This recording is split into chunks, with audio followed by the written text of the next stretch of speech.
afternoon, everybody, and welcome to the second round in the 2026 Radical Sim Racing European Championship. Here live from Spa, this week's Radical Esports Cup venue for round 2 of our championship. 3 races set up for us tonight, 24 drivers already on the grid, with maybe a couple of others trickling in very late as well.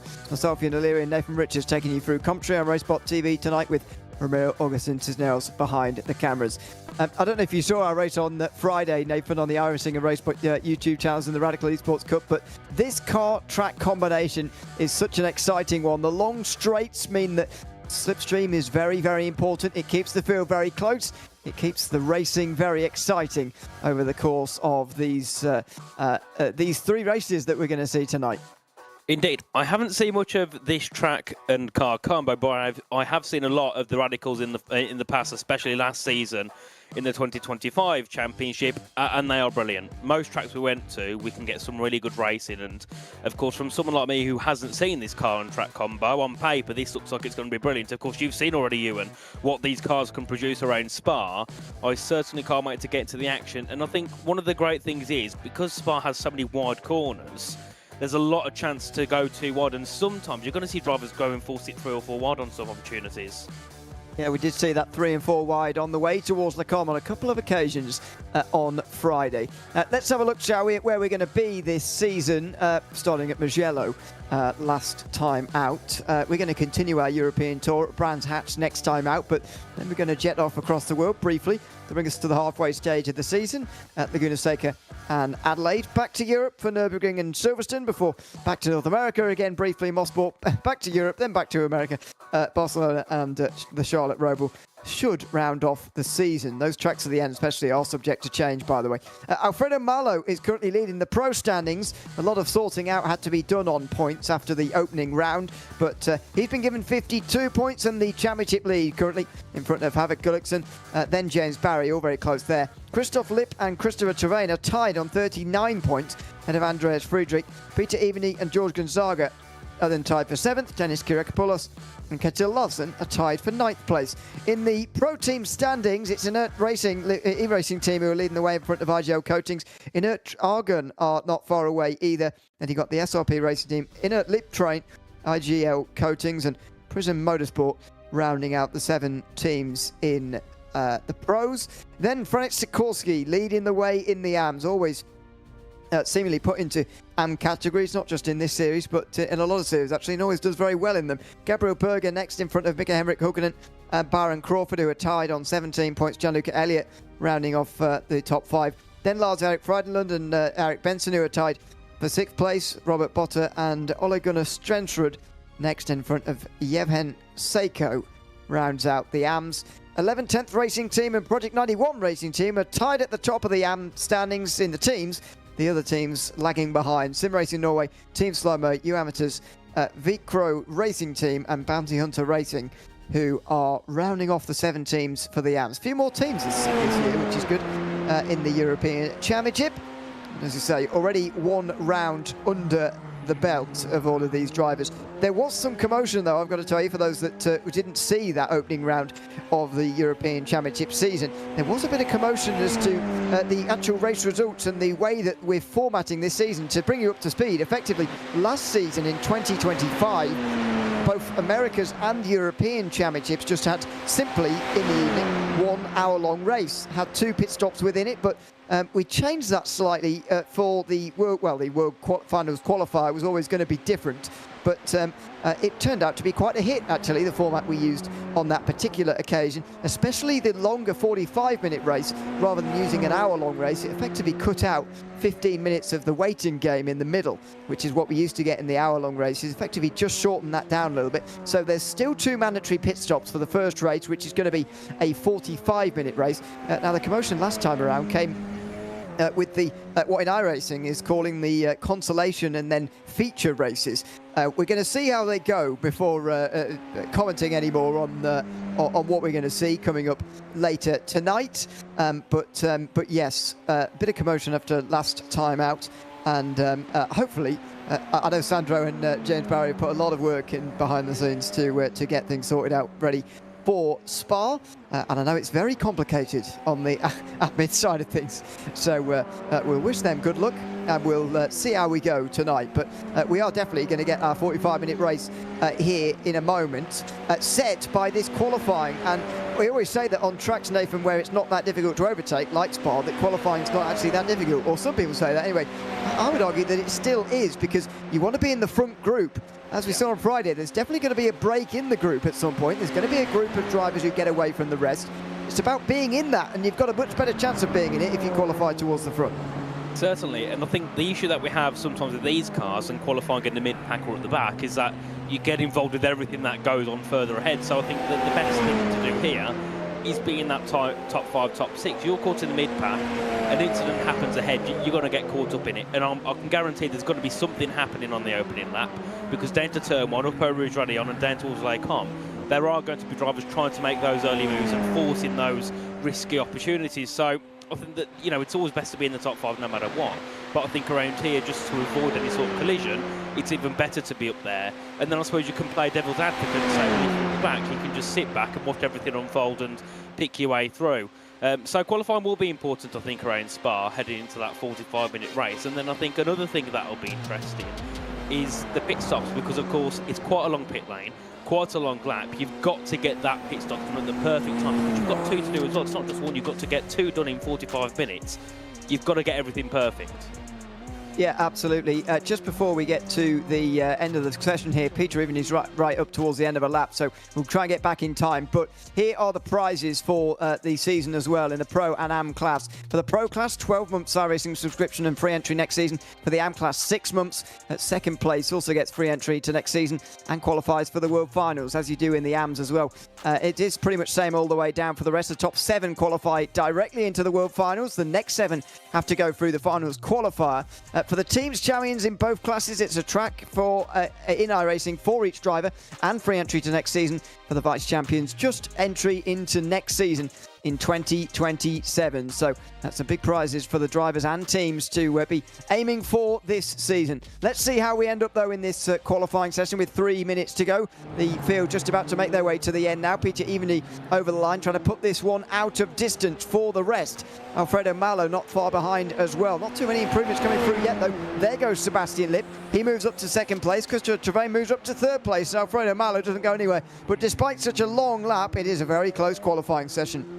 Indeed, and one thing we saw as well from last time out is in the 45-minute heats, going through towards the main feature race, the top 5 was the exact same, just there was a little bit of change with 3rd and 4th. So I think whatever happens here in the first heat, we're going to see the same later on this evening, as James Barry up into the top 5. I remember him a lot from last year. Same with Sebastian Lipp and Christopher Travain as well. Lots of our returnees from 2025 back for a new season.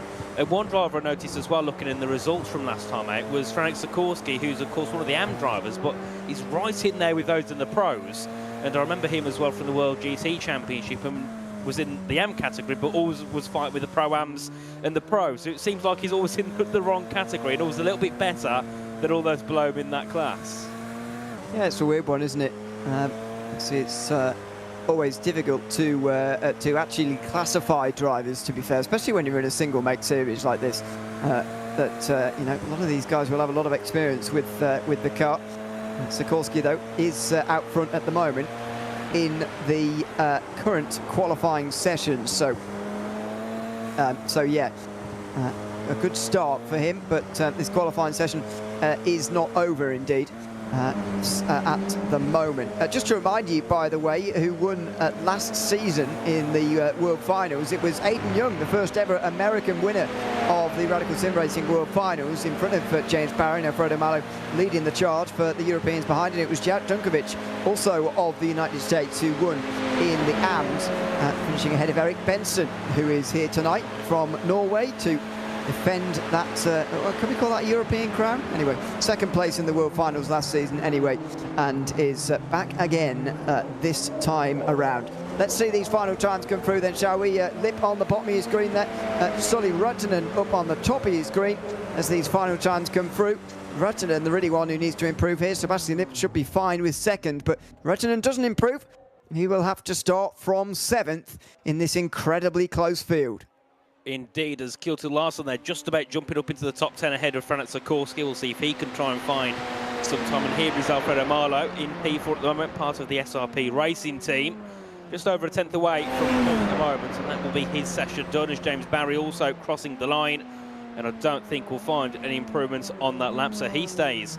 Well, I think he did find some time, but not enough to move him up ahead of Alfredo Marlo, so he stays in P5, and a very similar top 5 to what we saw last time. But we have got Peter Eveny up on that pole position, so great to see him right up at the top and fighting on the opening lap. Well, he will have to fight on the opening lap, that's for sure, because it wasn't quite such an advantage on Friday. To reference that race, it was two drivers who are not here tonight, Andre Castro and Jake Williams, the one to fight it out for the win. But Williams started from 4th place, vaulted himself to the lead, which he held until the very final lap. And he and Andre Castro came into battle for that victory. What's going to happen over these 45 minutes, though? It's Peter Eveny who takes the pole in front of Sebastian Lipp, and Christopher Terrain also within a tenth of the pole. Alfredo Marlo, James Barry and Havard Gullikson are then next in line. Sonny Rattinen 7th in front of Kim-Andre Bjorklund, with George Gonzaga and Kjetil Larsson rounding off the top 10. Franat Sikorsky and Denis Kyriakopoulos are on row 6. Last driver in the second is Yevgen Seiko, then Luke Crowley, who's second in the AMS, in front of Ole Henrik Gullikson, then Erik Benson, who is third in the AMS. Byron Crawford and Mika Henrik Hokkanen round off the ninth row. Lars-Erik Frydenlund is 19th in front of Gabriel Berger. Outside the top 20, Melo de Graaf and Ole Gunnar Svensford, with Paolo Brem and Stefan Mellis on row 12, and that is your lot. Standing starts as always in these radicals. It's not a long run down towards turn 1. It's not that we have to worry about really, Nathan. It's the run up towards Le Combe that everyone will be focused on. Yes, certainly. Of course, down the Kemmel Straight, a very interesting straight in most forms of motorsports, and definitely here where you're going to see at least 3 or 4 wide all the way down into the braking zone. Then it's about seeing who's bravest into Le Combe. And then, of course, you've got a whole section after that down through Ravage in towards Brussels Quarter, where you can still probably carry it side by side. So that's going to be where we see, you know, some of the drivers' levels of racecraft, of who can stay side by side and maybe pick off some moves going into some of those unorthodox braking zones, as we do get nearly everybody on the grid. So it won't be long until we can get started for the 45-minute race. And then, of course, the main thing we'll look at after about 10 minutes is that first pit stop.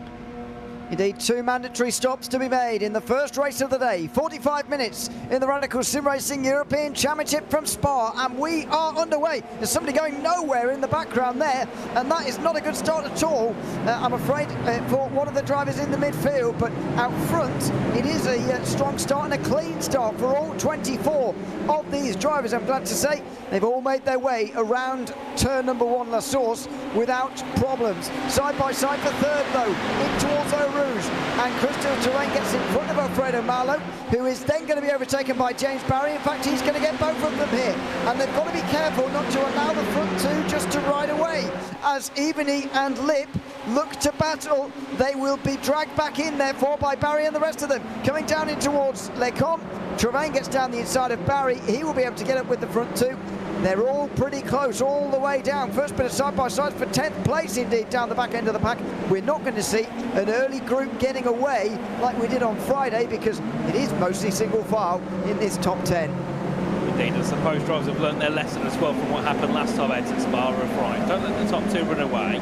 Let's all stick together at the opening part of the race and see what we can do in terms of moving forward, as James Barry's all over the back of Christopher Terrain as they head their way towards Pyrrhon Corner. There's a little bit of gravel being thrown up further back, as well as there's going to be a driver dropping back towards the rear. I think that was that might have been Frydenlund who dropped back.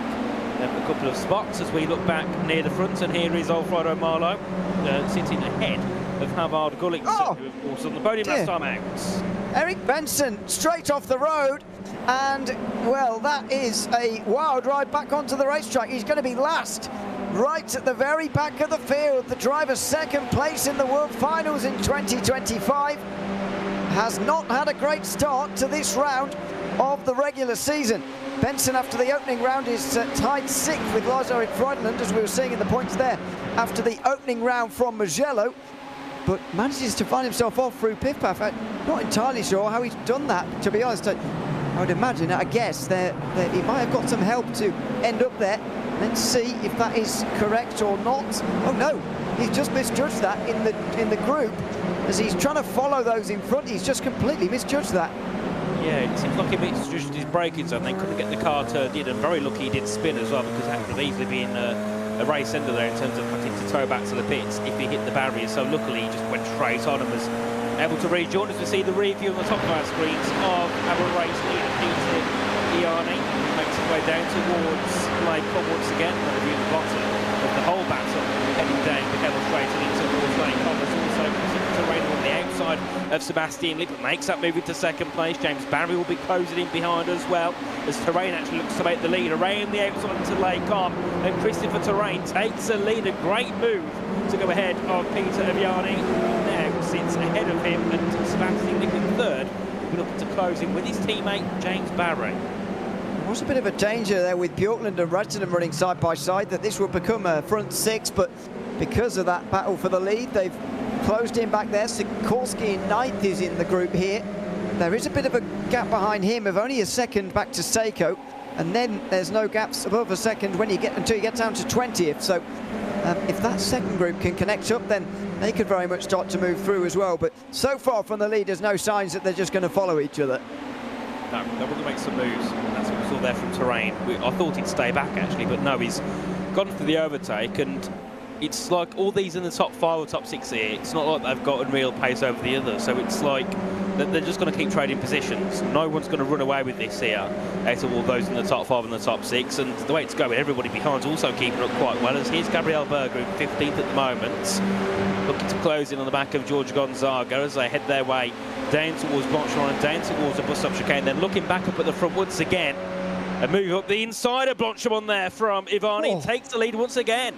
That was tight, and only just about able to give the space there to Terrain without running off the road himself, going through Blanchard. The pit stops are going to be so crucial in this race, because they are not working together at the front like we saw on Friday. There was mutual agreement between Andre Castro and Jake Williams, and a mutual benefit as well to reducing that front group to 2. At the moment, this front group is so large. I mean, you could even say Gabriel Berger is still part of it, even back here. There's just no cooperation, and it's going to mean as soon as you can pit, I think we are going to see stops here. Can pit, as in can make it to the end with one more stop after this one. There will have to be 2 made over the course of the day. Here comes Terrain again. He took the lead on the outside into Lecom last time round. That was overtaking 2 in 1 though. This time he's only going to have to overtake 1. He gives a slipstream to Ivany there to help him stay in front of Sebastian Lipp. Now that is interesting. There's, well, I can't explain that at the moment. I don't really have a reason for it, but Gervain did seem to want Ivany to be second rather than Sebastian Lipp.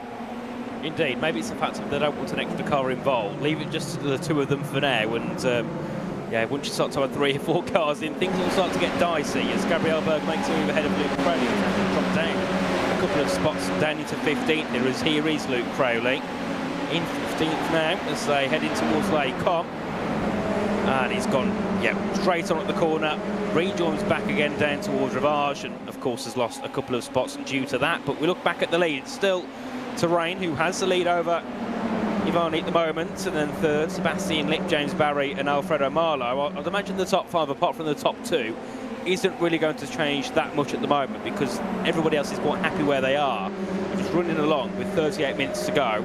Of course, once you get down towards the final 15 to 10 minutes, that's when people are going to be starting to get on the power a bit more and look for some more moves. But at the moment, it seems everybody's quite happy where they are. And also you get that thing of sometimes it's like, in order to make a move when you're in that pack, you've got to force one, and it's not worth it this early on. No, indeed.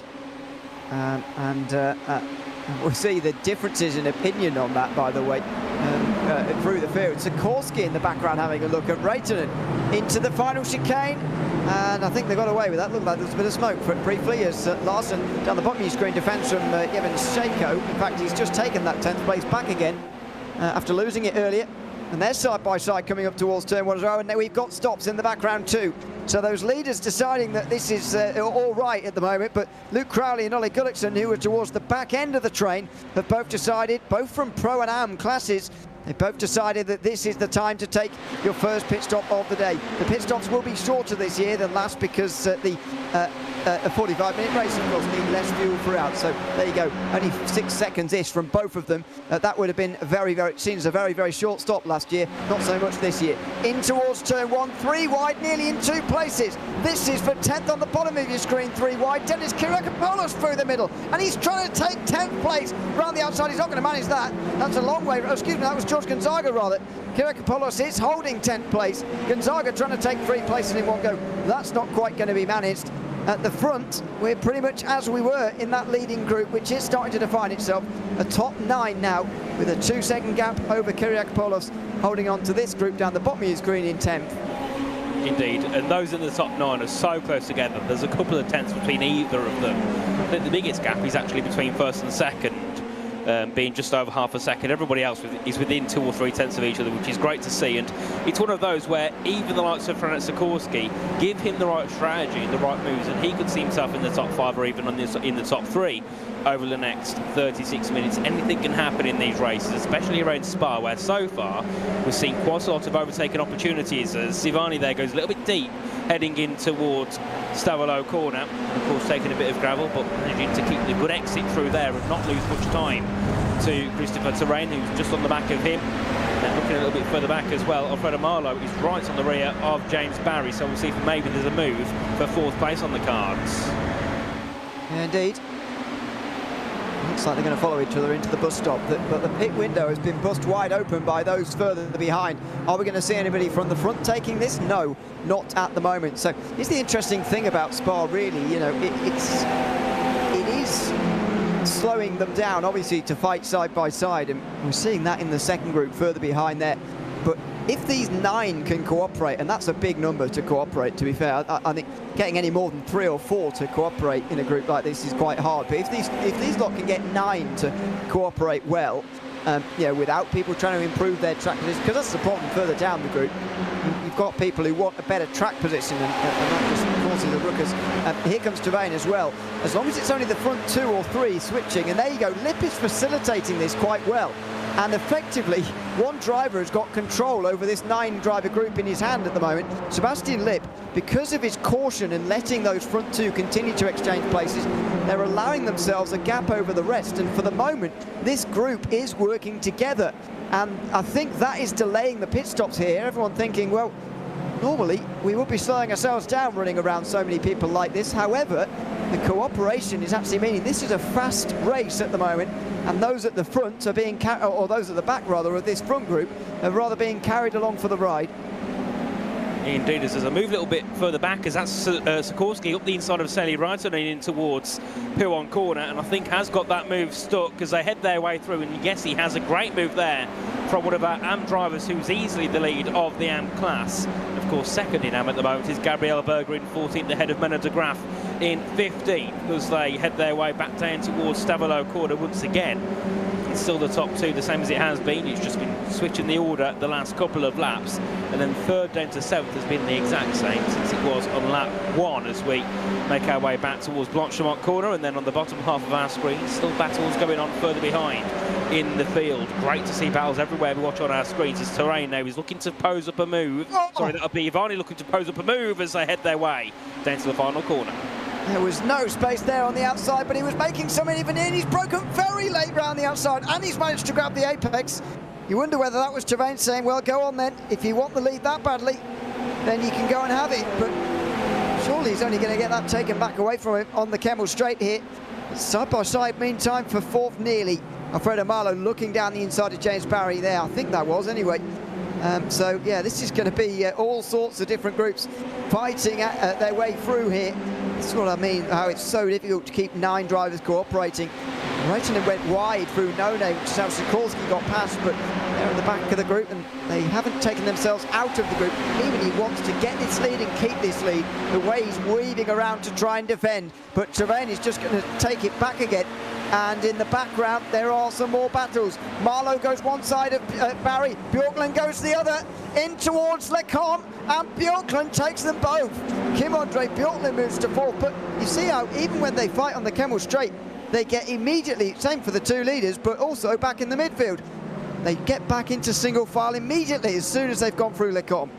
Indeed, some great overtaking there, down for 4th place as Bjorklund now making a great double move.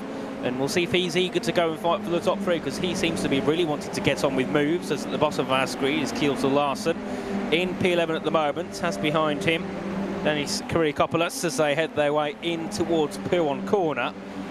And nicely through there, a battle of 3, another couple of cars further behind. And then, of course, I think another thing here with this leading battle of the top 9 is that because of how crucial these pit stops are and how close they are together, I think some drivers might be a little bit scared to pit because they don't want to pit first and end up not going their way. So it just seems everybody's going to hopefully end up in a situation where they have to all kind of pit together and come back out again, because drivers don't want to lose that crucial time. If you're out of the train, you've got no chance of, you know, making those positions back up as they head their way back through in towards Blanchimont corner. And once again, Peter Garney is on the back of Terrain looking to make the move.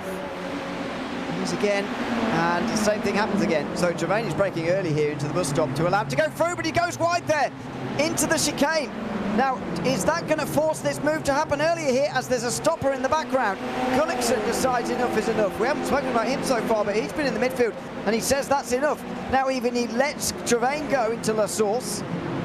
There down the bottom of your screen is Gullickson. So he pits from the front group. He's the first one. And Frydenlund, who's joined him in pit lane, by the way, has got a penalty. Must have been for speeding. So he'll drop a very long way back, and George Gonzaga will get past him. On board with Sebastian Lipp, who's got the best view in the house at the moment to this battle out front, but he isn't participating in it. Nor is he until now.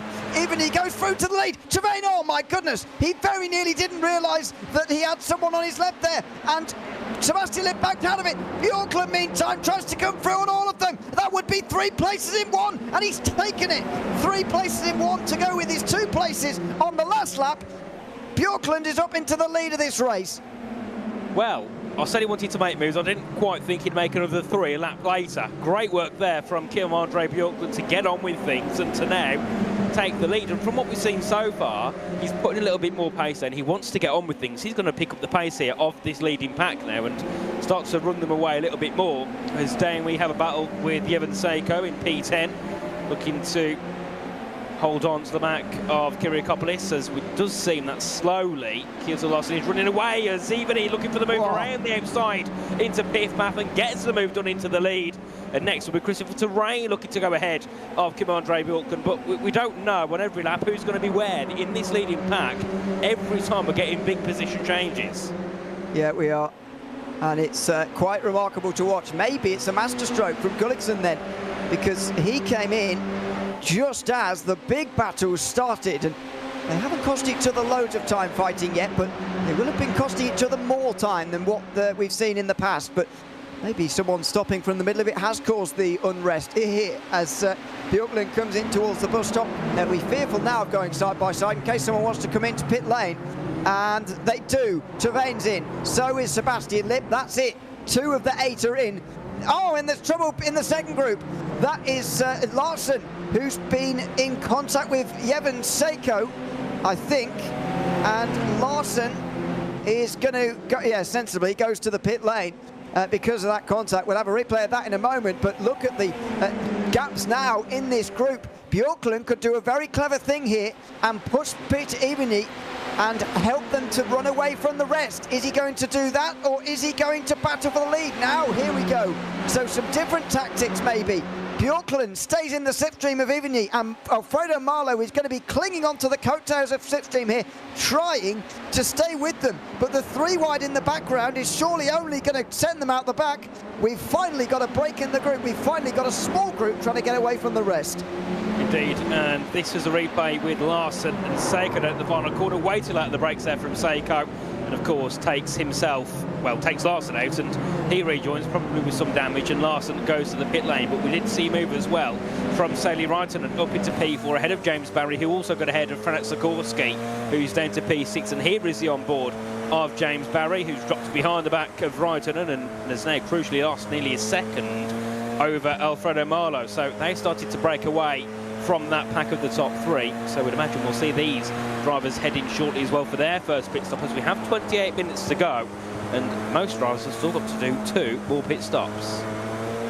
Yes, indeed. And they're over a third of the way through, so as far as that's concerned, we're overdue into the final sector for these guys. Sikorsky just behind us here while we're riding on board with James Barry. Are we going to see pit stops? Are we going to see response? By the way, those who pitted on the previous lap, Travain and Lip, have ended up either side of Havok Gullikson, although Gullikson's stop was shorter than Lip's and therefore he's ahead of him, but longer than Travain's and therefore he's behind him. I don't think there's too much of a surprise there, but these guys are carrying on, and we really can't comment on where they're going to be until they actually pit here. It's a waiting game. Yes, Steve definitely is evenly there, wide at the final corner, and carries on down to turn one as we do see Byron Crawford dropping back a few positions. Whether he's heading into the pit lane or if he's made a mistake somewhere, he's heading into the pits is Crawford, so he'll make his first pit stop of this race. And then, of course, the two leaders, Evany and Kim-Andre Bjorklund, have got Alfredo Marlowe in behind them in third as they make their way back down the Camel Straight and back down towards Les Con Chicane as Alfredo Marlowe makes a move on one. Will he make the move on two? He certainly will. He's on the outside line ahead of Peter Evany as they head into the braking zone, and it's Alfredo Marlowe in the lead of the race ahead of Evany and Kim-Andre Bjorklund. And then further back as well, no moves made between Barry, Wrighton and Sikorsky. And then further back as well, I think we did see Manuel de Graaf drop down to P10. I think he's ahead of the group with Hulkonen and Benson. The next group in front of them though, but behind these guys, Berger, Kyriakopoulos and Seiko less so, but there is that, I guess you can call it fourth group on the road if we're going to go down that far. These guys are really the last ones though before you start getting towards those who have stopped already, and it's notable that Christopher Travain is the first of them and he's on his own. He has a gap over Lip and Gullikson. Travain has got Stensrud to work with. Lip and Gullikson can work together to try and bring him back again, and they're going to hope, I suppose, that the leaders are going to be sort of in amongst them and will sort of bridge that gap for them, if you like, when they eventually stop. But Travain now in front of Stensrud. Lip and Gullikson continue to chase. 25 minutes to go, only just over half distance here to go.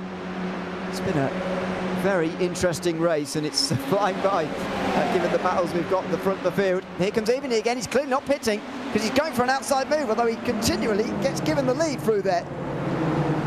There's guys who are pleased to let him go on the way towards that final chicane.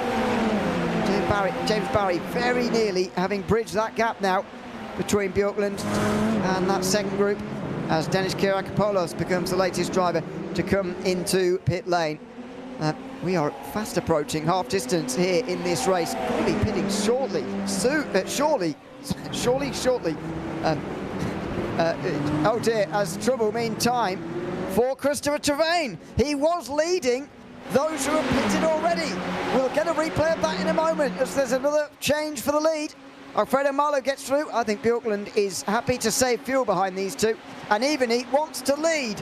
He gets back to the inside. He's passed and he repasses Alfredo Marlowe at the front of this field. And Evany leads again. But these guys slowing each other down is only helping Reitinen, who's now leading that second group, close back in again on the three up in front.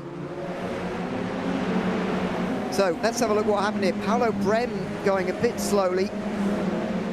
Christopher Travain comes up in behind, and oh dear, oh no.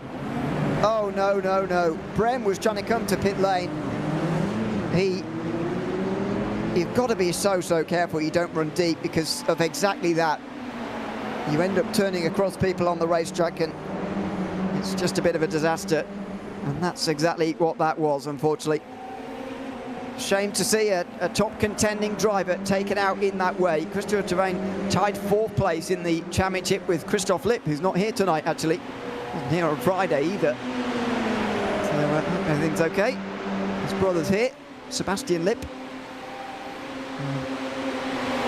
12th place at the moment in this race, but obviously leading the charge of those who've already stopped with Havok Gullikson. So the front group of 9 might be down to 8, but these guys haven't stopped, and if they go one lap further, they'll be going past half distance. And Peter Evany does not want to do that. Neither does Sully Reginald, but the other 4 continue on here. So still 4 who haven't stopped. And, well, I find that remarkable because they're now going to go over half distance. Yeah, they're going to have to leave their second pit stop really late, or just do the first, or just do both of them very quickly in succession. Odd strategy by the top 4, but I'd imagine that, you know, since they've had a lot of time to practice for the second round, they've probably had some idea of what they were going to do from the start. But yeah, very odd strategy. But I suppose the good thing is at least they're all running very close together. At least the top 2 are, and then Barry and Sikorsky are running close together. So I suppose at least they're not alone, and hopefully just using that element of being in a train to push them forward and not lose as much time to those that have been in, as we did see Sebastian Lipp making a move there. I think it was ahead of Sally Righton, who's just dropped back slightly. And then also we do see Korea Coppolas as well drop back too. I think he's just made a pit stop, so he's back into 14th. And then Stefan Mellis is also in the pit lane as well, making his next pit stop, as here we do see Sebastian Lipp in P6 currently now, making a move ahead of Havar Gullikson. And we'll see what he can do now as P2 now in that net lead train. Yeah, well, Evany has come out with a gap there, and he was leading the group, but just gives a bit of perspective maybe on where Sebastian Lipp and Havar Gullikson are going to be. And I don't think it's in the top 3, unless, well, no, I should say things like that because the amount of different pit stop times we've got in this field so far, quite extraordinary. Luke Crowley, for example, only 5.8 seconds. Now he's ahead of Christopher Travain. Obviously, he needed the help of that incident with Paolo Brem for Travain, the previous race leader. But nevertheless, that's nearly 5 seconds shorter than the one that Sebastian Lipp took, 10.4 seconds for him. So he'll have a much shorter second stop and so on. So very interesting. 2 mandatory pit stops. So even though these guys have gone past halfway, in theory, you'd think they'd be able to go to the end. Well, obviously 2 mandatory stops means you have to stop again. And here they all come. This must be the limit now then. Just over 20 minutes to go. Alfredo Marlo leads the ball in. Where are they going to come out in relation to Evany, especially, but also Lipp and Gullikson, who are pairing in 6th and 7th at the moment. You'd imagine here with the top 4 all pitting on the same lap, that have a very similar pit stop time in terms of how much fuel they're going to put into the car. As here is Evany in the lead at the moment, making his, well, will be making his way through to take the lead, I should say, through the final corner, back down towards turn 1. Of course, a lot longer of pit stops for these. Franek Sikorsky 9.6 seconds, Bjorklund 9.0, and James Barry 12.1, so a lot longer for Barry there in the pit lane. I think the shortest of them all was Alfredo Marlo. I'm not sure about that call from Barry at all. He was barely clinging on to the group anyway, and taking a longer pit stop is going to be putting you a long way back.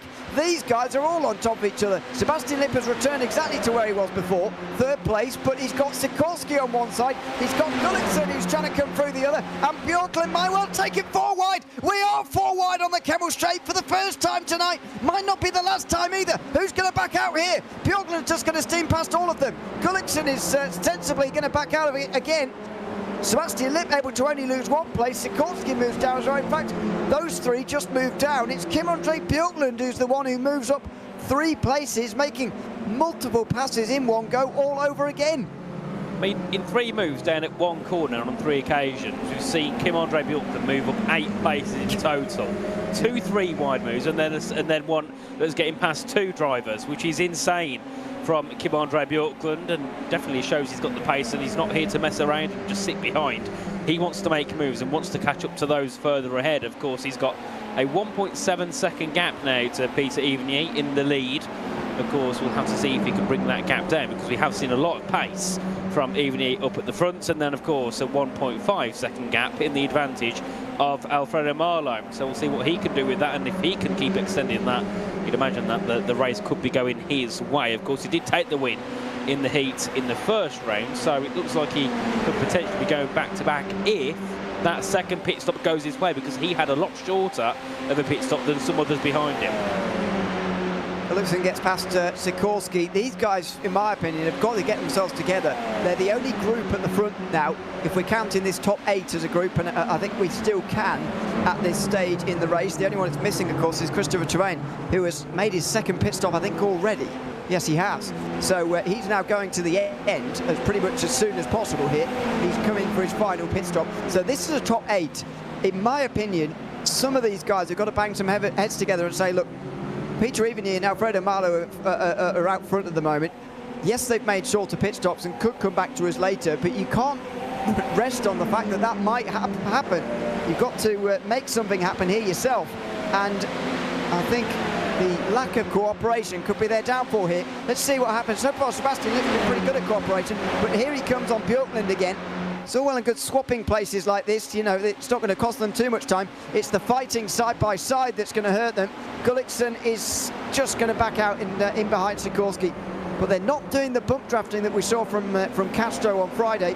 They are at least abstaining from fighting with one another, which is the very least they could do, in my opinion, right now. One other thing to mention as well is that Christopher Terrain has made his second pit stop, 7.8 seconds for him in the pit, so a relatively short stop compared to all those ahead of him. I think he's actually the shortest of all those ahead of him, bar Luke Trayley, who of course stops for 5.8 seconds in the pit lane. So we'll see what Christopher Terrain can do from, at the moment, 17th, but of course there's still got to wait for everybody as well to make their second pit stops, as we do follow with Sebastian Lipp here in third, has got Kim-Andre Björklund just behind him, and if these two calm down here, they might be able to bring that gap down to Peter Eveny, because it has came down from 1.8 to 1.4 when they're not battling, so they've just got to stay where they are, just work together to close down on P2, and it just seemed though Alfredo Marlo, if the pit stop goes to plan, he's run away with this. He's already got a 2.2 second lead over second place. It's nearly 4 seconds back to third, so he's got a little bit of a buffer there when he goes into the pits, knowing he's got 4 seconds over P3. So I have to see if he can use that to his advantage. And then, of course, looking behind, you've got James Berry now, who's actually caught up to the back of the train. He's 8 tenths behind Saley Reitonen, so we'll see what he can do. Of course, going for that longer pit stop initially means he'll have a really short second pit stop. And Gullikson, who was first to blink at the front group first time round, is first to blink again. Not because he's out of fuel, I don't think. He's only stopped 7 laps ago, and no, he's definitely not out of fuel, but he's just deciding that now is the time. And Luke Crowley might well be out of fuel. He took a very short pit stop, and it was 10 laps ago, so he could be out of fuel, but Gullikson certainly isn't. Let's see what his final pit stop is like and where Terrain is in relation to him. We'll see whether Björklund can refrain from making an overtake here on Sebastian Lipp, or whether he's just going to go for it here. Is he going to push him? Initially he does, but look at Sikorsky flying on the outside line here, and he is going to get past them both. Now they're going to chase him across to that side of the road. Yes, they are. Björklund stays in behind, but look at the gap closing there to Eveny. To be fair, Eveny versus Marlo is going the Spaniards' way, but we'll park that to one side for a moment. Gap 1.2 seconds now. It was hovering around 1.5 the last lap. Indeed, and that worked well there from Sikorsky. You just hang him back, then getting a really good run through Rouge and Radion, really good run down towards Les Commons, able to bring that gap down by a couple of tenths of a second, as that is going to be Havard Gullikson looking to make a move ahead of Menno de Graaf, who just stays ahead for now as they make their way into Les Commons. Of course, compared to Christopher Terrain, it's a 3.7 second advantage here for Havard Gullikson. Pit stop time for him was 7.8, so 7.6, so 2 tenths less than what we saw from Christopher Terrain. But this later pit stop has worked heavily for Gullikson and not worked well at all for Christopher Terrain, who's 3.5 seconds back from him, and they were in the same train before. Yeah, indeed. I think quite quietly Alfredo Marlo is extending a big lead in this race. That seems like a stupid thing to say because he is leading and by 2.5 seconds, but what I mean is on the corrected order by the pit stops as well, because although his stop was shorter than everybody behind him, other than everybody in the top 8 behind him, you have to go back down to Kjetil Larsen to get a longer stop, an even shorter stop rather, and he's all the way down in 9th at the moment and is not going to be contending for the race win here, barring something major. That is starting to become a very large gap, nearly 3 seconds, and Sikorsky very soon is going to be getting the slipstream of Alfredo Marlo, or is it going to be Sikorsky leading the group by the time they get there? I think that they will be receiving Eveny's slipstream at the end of the Kemmel Straight this time round. Sebastian, and he's gone! He's gone Franit Sikorsky! Just as he was closing that gap, that group has had its work undone, and Franit Sikorsky going for a spin. He's not going to lose his class lead, but he is going to lose his opportunity to fight for an overall podium here, and that is a big disappointment for him, and it could send shockwaves through the second group now. Or will Björklund just take up that position of pusher in second? No, he won't, because Sully Rettinen goes to the other side. This is what Sikorsky did last time, and he's going to get ahead of Sebastian Lipp as well, but James Barry doesn't want to sit back there. Bjorklund lets him through as well. All of that work this group has just done, unravelled by a Sikorsky spin out of the first corner.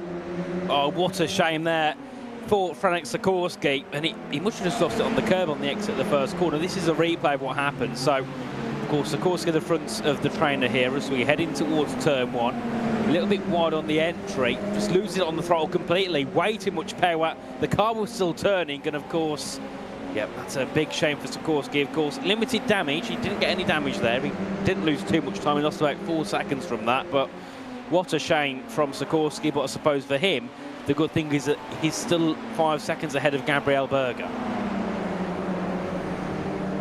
Yeah, indeed. That is the thing that's going to be comforting to him, unless Berger and Larson get together. But let's see whether in the AM class they...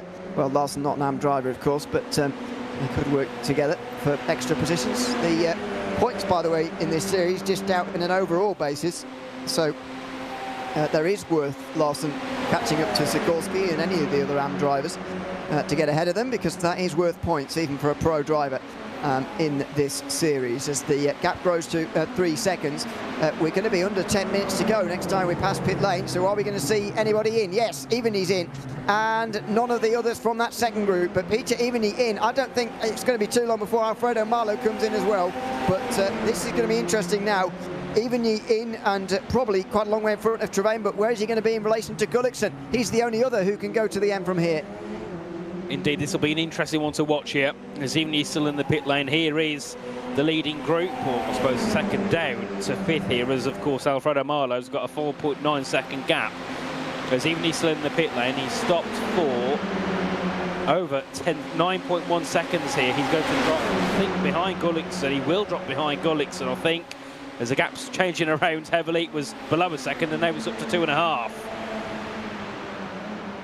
Down the inside for James Barry.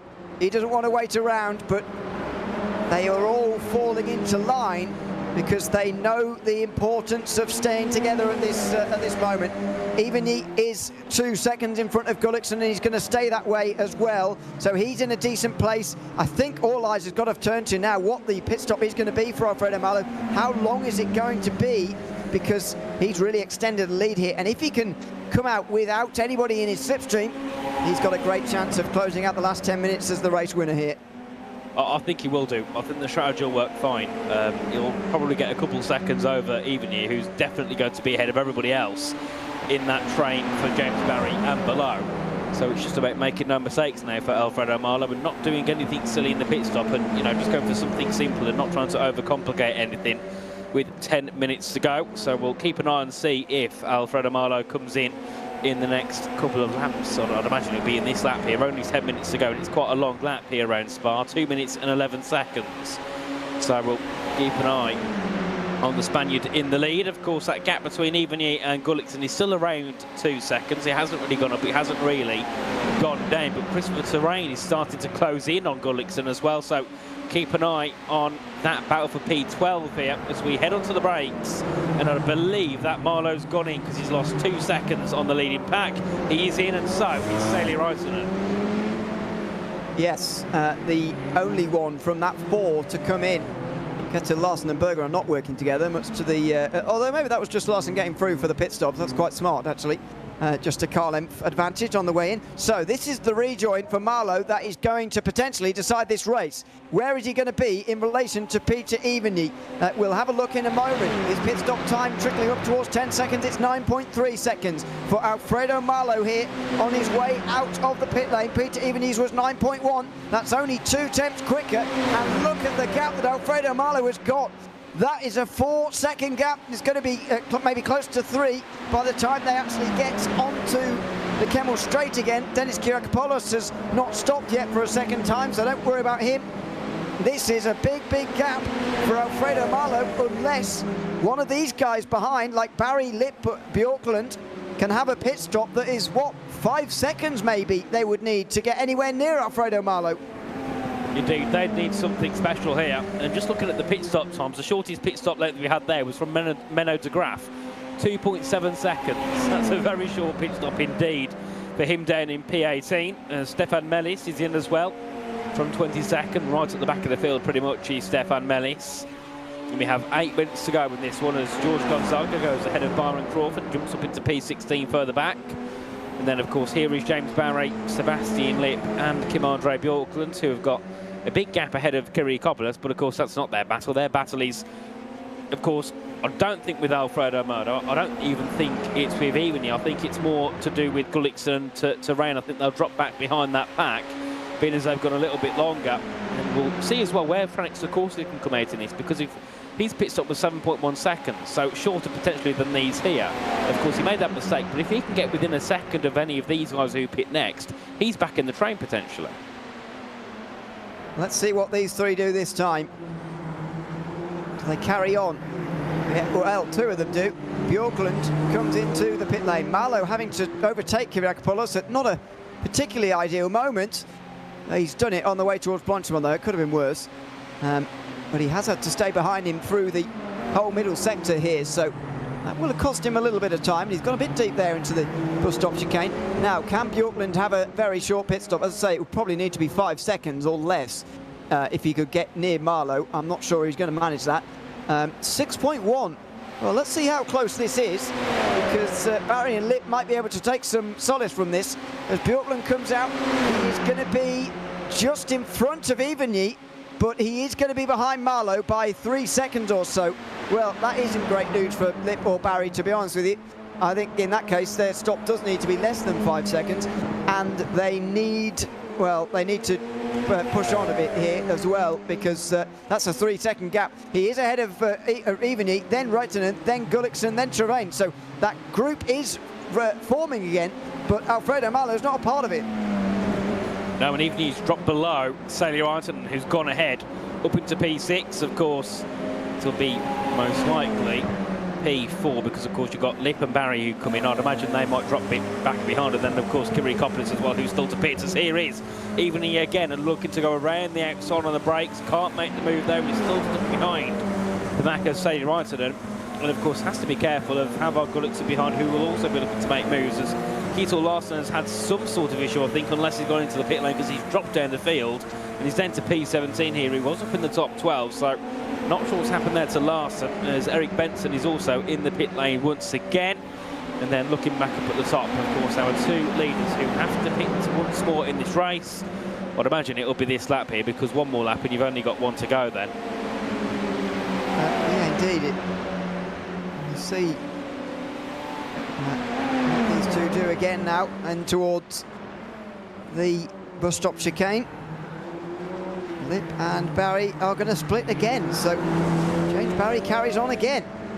But his first stop was very long, 12 seconds, so he will carry on, maybe stopping right to the end. Although yeah, well, let's see.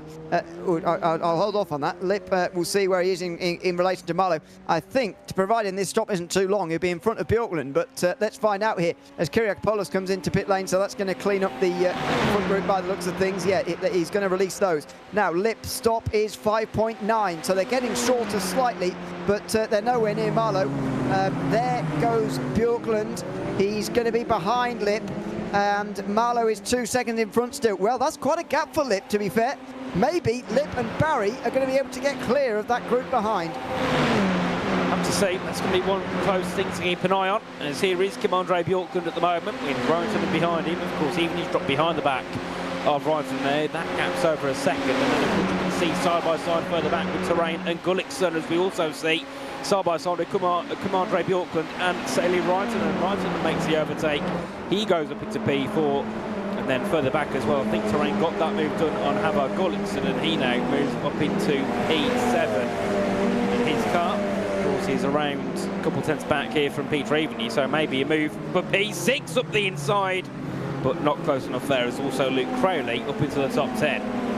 Well, this is a bad idea. Well, Travain and Evany fighting. Look at this, Peter Evany, after running second and first for much of this race, is going to end up outside the top 5 here. What a remarkable turnaround that would be for him in this race. It looks like Alfredo Malo is the favourite to win here. We'll see how many laps there are left. I think there's going to be 2 left at the end of this one, but it's not going to matter whether it's 2 or 1 lap. James Barry's going to pit from the lead here very shortly, and Alfredo Malo's going to assume the lead, I think, and he's not going to be under much pressure for it.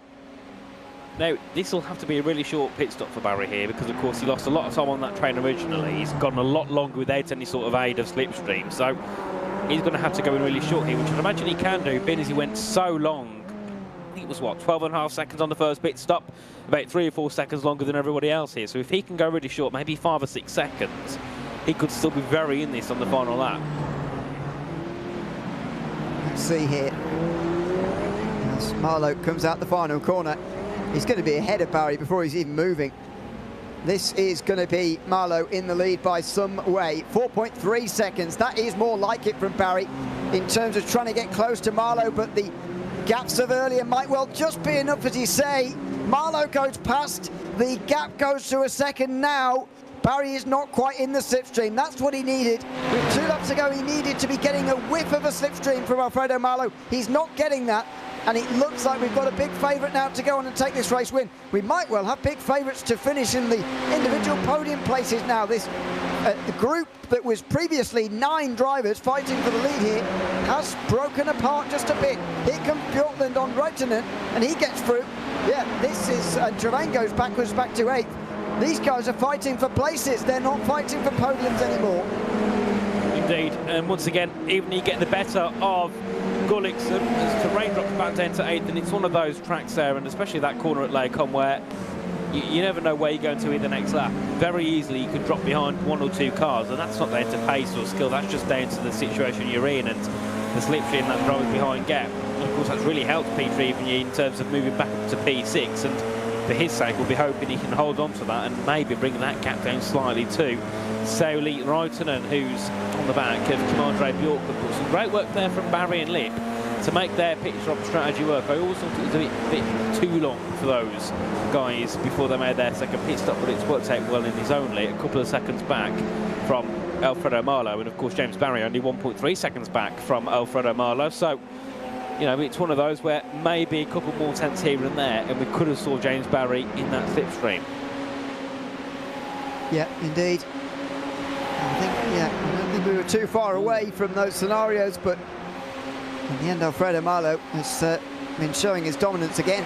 Most points after the opening round of this championship at Mugello, and winner of race 1 in Spa as well. There's that group behind Peter Evany, Alan Gullikson, Christopher Travain fight pretty hard for 6th place. I mean, what a turnaround this is for Peter Evany after what happened earlier, or after where he was earlier, I should say. Not too much incident and accident, thankfully, in this race so far, but we've had a big one coming up towards Lecom.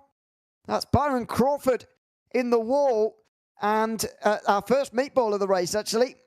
First driver to fall off the lead lap and all sorts. Not sure which inert car that was with, actually. Gonzaga, okay. Sorry, popped up on the screen there. I was looking at the timing screen trying to find him, but yeah, Gonzaga it was, and thankfully the first incident and maybe only incident of the race. Here comes Reitinen, past Bjorklund on the last lap, in behind him, and he's fighting harder for that 6th place. Here comes Gullikson, round the outside. Oh, there's contact! He was trying to close the door there, Peter Evany, but there was no door to close, and Gullikson kept his nose in. He's going to get 6th place. Evany's dropped to 8th place. That's going to be a very disappointing finish for him. Certainly, and I don't think we'll be under much pressure here from Franek Sikorsky. He's still 3 seconds back, but what a shame for Peter Evany. Of course, was on pole position, was fighting all the way through, at least in the first couple of stints, in the top 5, and then of course this stint was just looming around P6, P7, and now down to 8th. Contact between himself and Gullikson, and of course that is a big shame for Peter Evany. But of course, looking up at the front, Amber Race leader now was extended that gap slightly to 1.4 seconds. But I'm not sure there was actually a bit of net code between those two. Well, maybe, but I don't think even he was given the space anyway, to be honest. I would call that a racing incident, personally. Drops Evany down to 8th place, and he'll be very disappointed with that. Alfredo Malo, though, is going to be very pleased. It was that middle portion of the race where he just got clear of the slipstream, where he used his speed to put this race out of reach for pretty much everybody else. He comes through the final chicane. and he goes on to win here from Spa. Alfredo Malo starts 2026 brilliantly. It's another win here this time at Spa as they fight behind. Gullikson in the end slows down to let a couple of guys through. Did he run out of fuel there towards the end? Because Bjorkland and Travain were given a very easy time being let through. I think he's out of fuel there, is Havik Gullikson. And it's dropped him to 6th place at the end. That was all that was remaining, really, of the group. It stayed pretty close across the board, but it was that middle stint, as I say, that gave Malo the win effectively there. Ferenc Sikorsky joined that group for most of the race, of course, and it helped, although he won by less than 2 seconds in the end, it did help to win in the AM class in this first race. Not sure how Sikorsky, Crowley and Berger, after what happened in that race, were 1.8 seconds apart. Because at one point, I'm sure there was about 10 seconds between the three of them. But that's worked out still for Sikorsky, but it's not the sort of gap he would have wanted ahead of Crowley. It's Alfredo Malo who wins the race, though, by a second and a half in front of James Barry. Sebastian Lipp will be in 3rd place in the end in front of Sully Raitanen. Christopher Travain in the end in the front of that group ahead of Kim-Andre Bjorkland. I think Havik Gullikson did run out of fuel there towards the end. I don't think he was the only one either. Peter Eveny ends up 8th after that last lap spin. Ferenc Sikorsky wins in the AM class in front of Luke Crowley, who rounds out the top 10. Gabriel Berger on the AM podium there in front of Danis Kyriakopoulos and Yevan Seiko. George Gonzaga, Ketil Larsen round off the top 15 in that race. Then Menno de Graaf, Ollie Henrik Gullikson, Mika Henrik Hukkanen, Ole Gunnar Svensrud and Lars-Erik Frydenlund.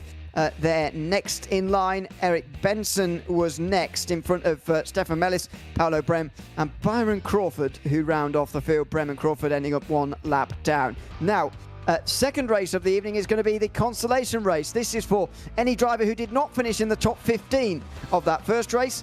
The third race reserved to just those who were in the top 15 there. So Menno de Graaf leads this race off the line in front of Ole Henrik Gullikson, then Mika Henrik Hukkanen, Ole Gunnar Svensrud, Lars-Erik Frydenlund, Erik Benson, Stefan Mellis, Paolo Brem and Byron Crawford, the 9 drivers who are not in the top 15 of that opening race. They will take part in the consolation. Time to speak, Nathan, about a couple of other names, really, fighting for a win in this consolation race just after that 45-minute race. This just a 15-minute race. Indeed, and I think Menno de Graaf did look quite positive in that first race. I think more towards the end he found a lot of pace, so we'll see what he can do. But of course, like the likes of Erik Benson, who of course got caught up in an incident early on, he's now got a big opportunity to make his way forward. I think we saw as well Ole Gunnar Svensrud as well also have an early incident, so those two can try and work their way forward. And then for some of those that had a bit of a poor race, like of Mellis, Brem and Crawford, they have an opportunity to to try and show that they have got some pace and something to show around this track. Still waiting on Mika Henrik Hukkanen to grid up here. There he goes. So no mandatory pit stop required in this race, just a 15-minute consolation. It should be 7 laps only. It will be short and sharp here for the consolation, and then we will see the top 15 from that previous race come in for a 20-minute feature race as well. So the top names will be back in a moment, but the consolation race first of all, 15 minutes here at Spa. A relatively long hold with the lights, but we are now underway, and Menno de Graaf doesn't get off to a very good start at all there. Ollie Gullikson on the outside gets off to a much better one on the outside. It's a last source, but he's hit. There's contact there. That might well have been Benson, or Svensrud, sorry. Benson elsewhere in the group at the moment, but Svensrud there making contact, trying to pull out the way, really. It looks like on the way down towards Eau Rouge this time. The top 3 already making a break for it here. De Graaf, Hukkanen and Gullikson. If they can get away, they could very much have a battle for the win amongst themselves here on the run towards the Kemmel Straight. Here on the outside comes Hukkanen. Gullikson waits and now he strikes. He moves to the inside. It's a 3-wide moment for the lead here. Menno de Graaf backs out of it, despite being the pole sitter here. Has to back out of it. He drops to 3rd as Hukkanen takes the lead of this race early. They will not make a break for it, it turns out. The whole field, all 9 of them, in one group off the start.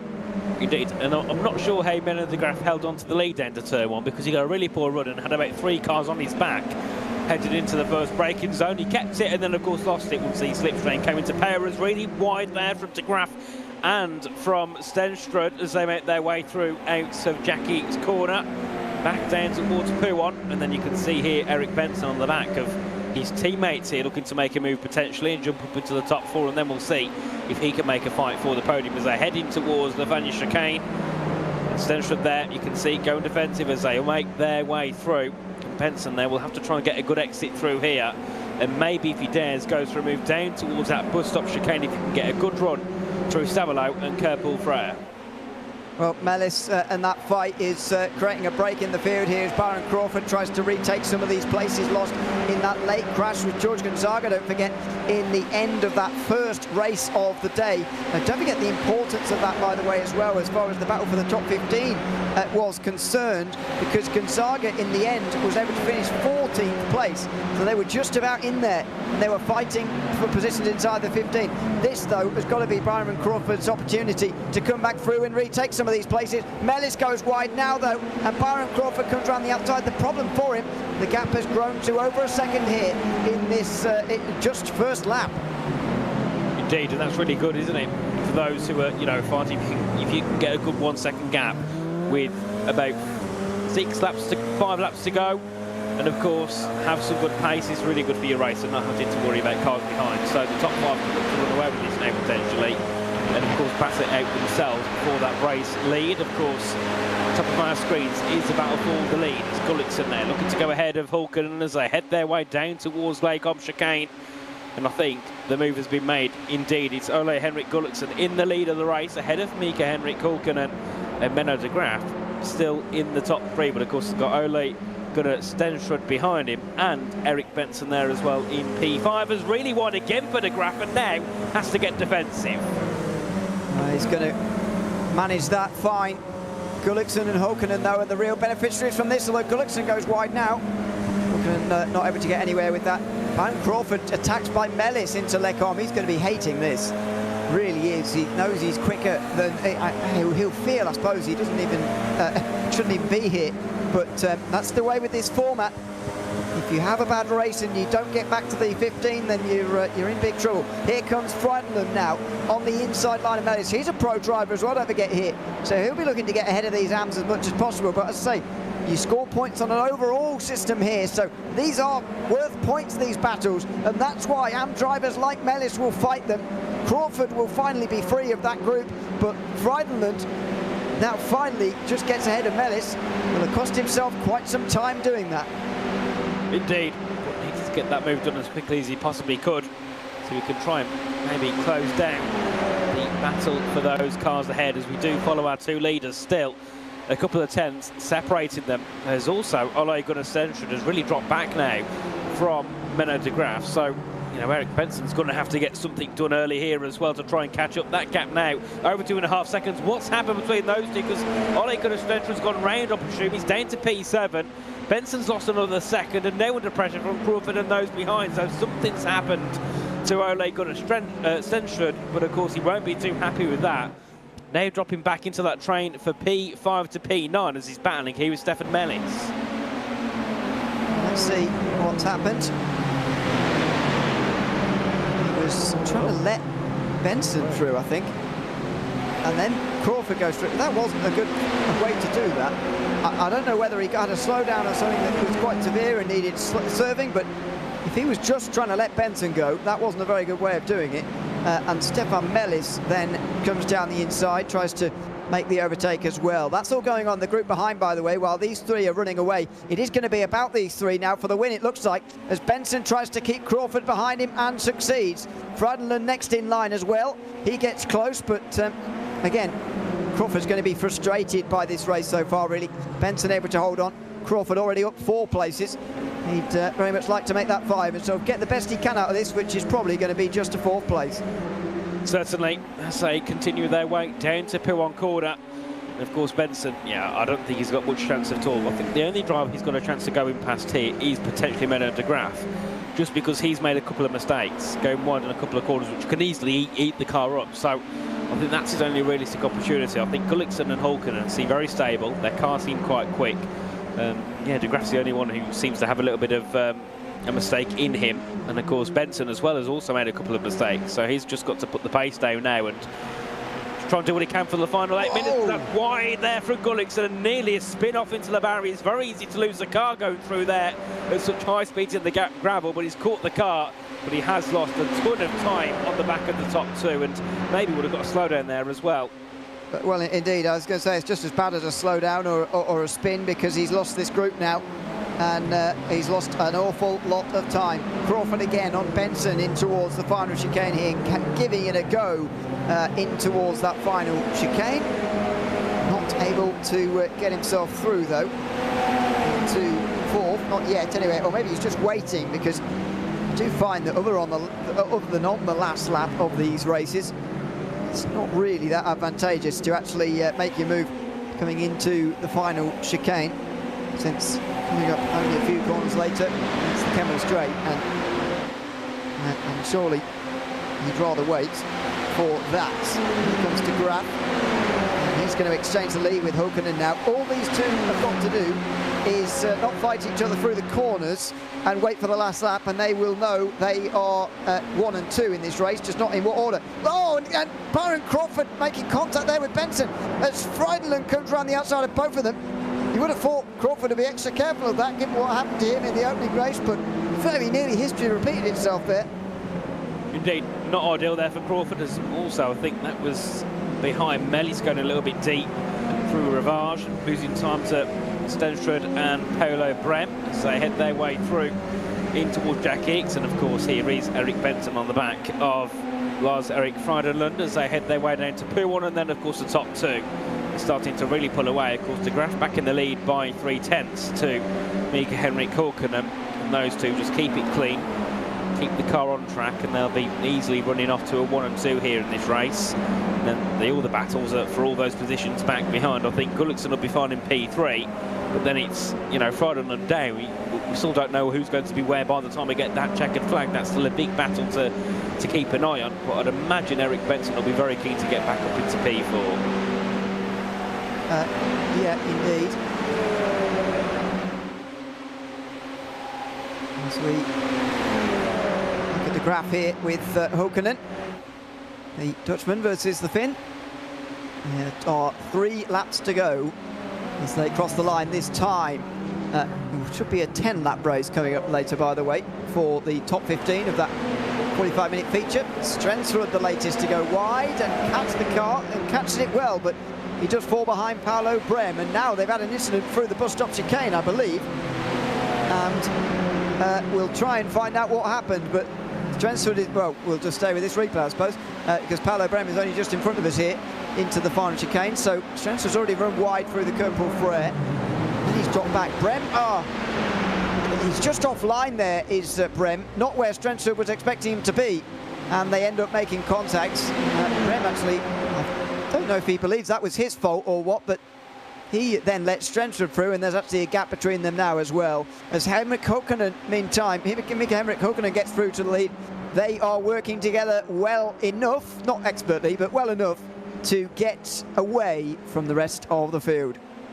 Of course, as they both go deep though and lose a little bit of time hitting the gravel, and looking at that gap as well behind though, Eric Benson's now 1.7 seconds back from Ole Henrik Gullickson, so maybe there's still a battle for third that could re-emerge in the next lap or so here. You've probably got 3 laps maximum in this race here around Spa. Of course, no pit stop to be made, so they'll all go to the end comfortably.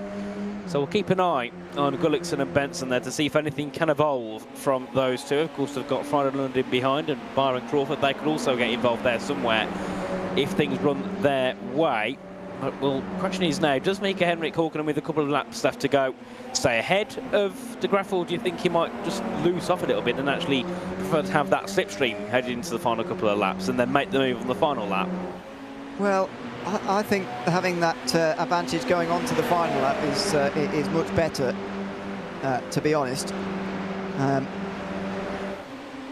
But, you know, maybe these guys disagree. I mean, that's what we saw on Friday. We didn't really get to see the same thing happen in the 45-minute race, but I'm sure we will in the 20-minute race. But, of course, by then all the races will be done, so it'll be pointless having that knowledge, I suppose. But I think you want to be second going on to the last lap. But what are you willing to do to get it would be my other question here. You've got that lurking Ole Henrik Gullickson in behind there. in third place, knowing that, you know, these guys, and you've seen it in races in the past, cat and mouse can cost a lot of time on this penultimate lap, allowing somebody else to join, and then it's a whole different ball game. If you're in second, if there's a third driver in there, suddenly you're in the middle of a 3 and not at the back of a 2, and that's not where, well, it might be where you want to be, but it's just a different dynamic completely. So let's see what De Graaf does, because he is very much dictating this now, and he is going to go through. Well, that does surprise me a little bit, because, as I say, I'd rather be second going on to the last lap, and there's no real pressure from behind from Gullikson to actually make them need to work together anymore. They've got 3 seconds, as long as they don't crash with one another. He's not going to catch up. Speaking of which, that's a very close moment, but Lars-Erik Frydenlund there judged that very well, and he gets up to 4th place at the expense of Erik Benson. A nice overtake there from Benson. Of course, those two hard, fair racing there through to Lacombe. Frydenlund now up another place here, could be very happy to, I think, to get P4, because his pace was looking a little bit up and down in that first race we had for the 45 minutes. So I think he's a lot more impressive what's gone on here in the consolation race, as we have 2.5 minutes to go. So it won't be long until we get that checkered flag here. And Menno de Graaf has that lead ahead of Mika-Henrik Hulkkonen, 2.5 tenths. And I think in terms of when he's at the front of the train, Menno de Graaf seems like it has less of an advantage that we do see from Hulkkonen when he's at the front of that 2-car train. Of course, normally you see Hulkkonen have a decent 5-6 tenth gap, whereas most this time around, de Graaf's only had a couple of tenths over him. Yeah, indeed. Well, let's see how they play this on the last lap now, because it is just these two fighting for the win. Maybe de Graaf was hoping that Hulkkonen would come through at the bus stop, but I'm not sure that was ever going to happen. Maybe he feels there's more tactics to play out here. We'll keep an eye on Benson and Frydenlund as well, down the bottom of your screen here for 4th position in the consolation race. As the white flag waves, 1 more lap to go. The expected 7 laps have happened in the consolation race of the Radical Sim Racing European Championship in 2026. This is round 2 from Spa, the second of a 3-legged European tour to start the European Championship here this season. Up towards the top of the hill here, and Hulkkonen is so close, he's passing almost before the kink hit. Will that allow de Graaf to get back in this slipstream and come back past him again as they come towards Lacombe? He's going to get back in the slipstream. He pulls out almost straight away. He's not going to get down there though.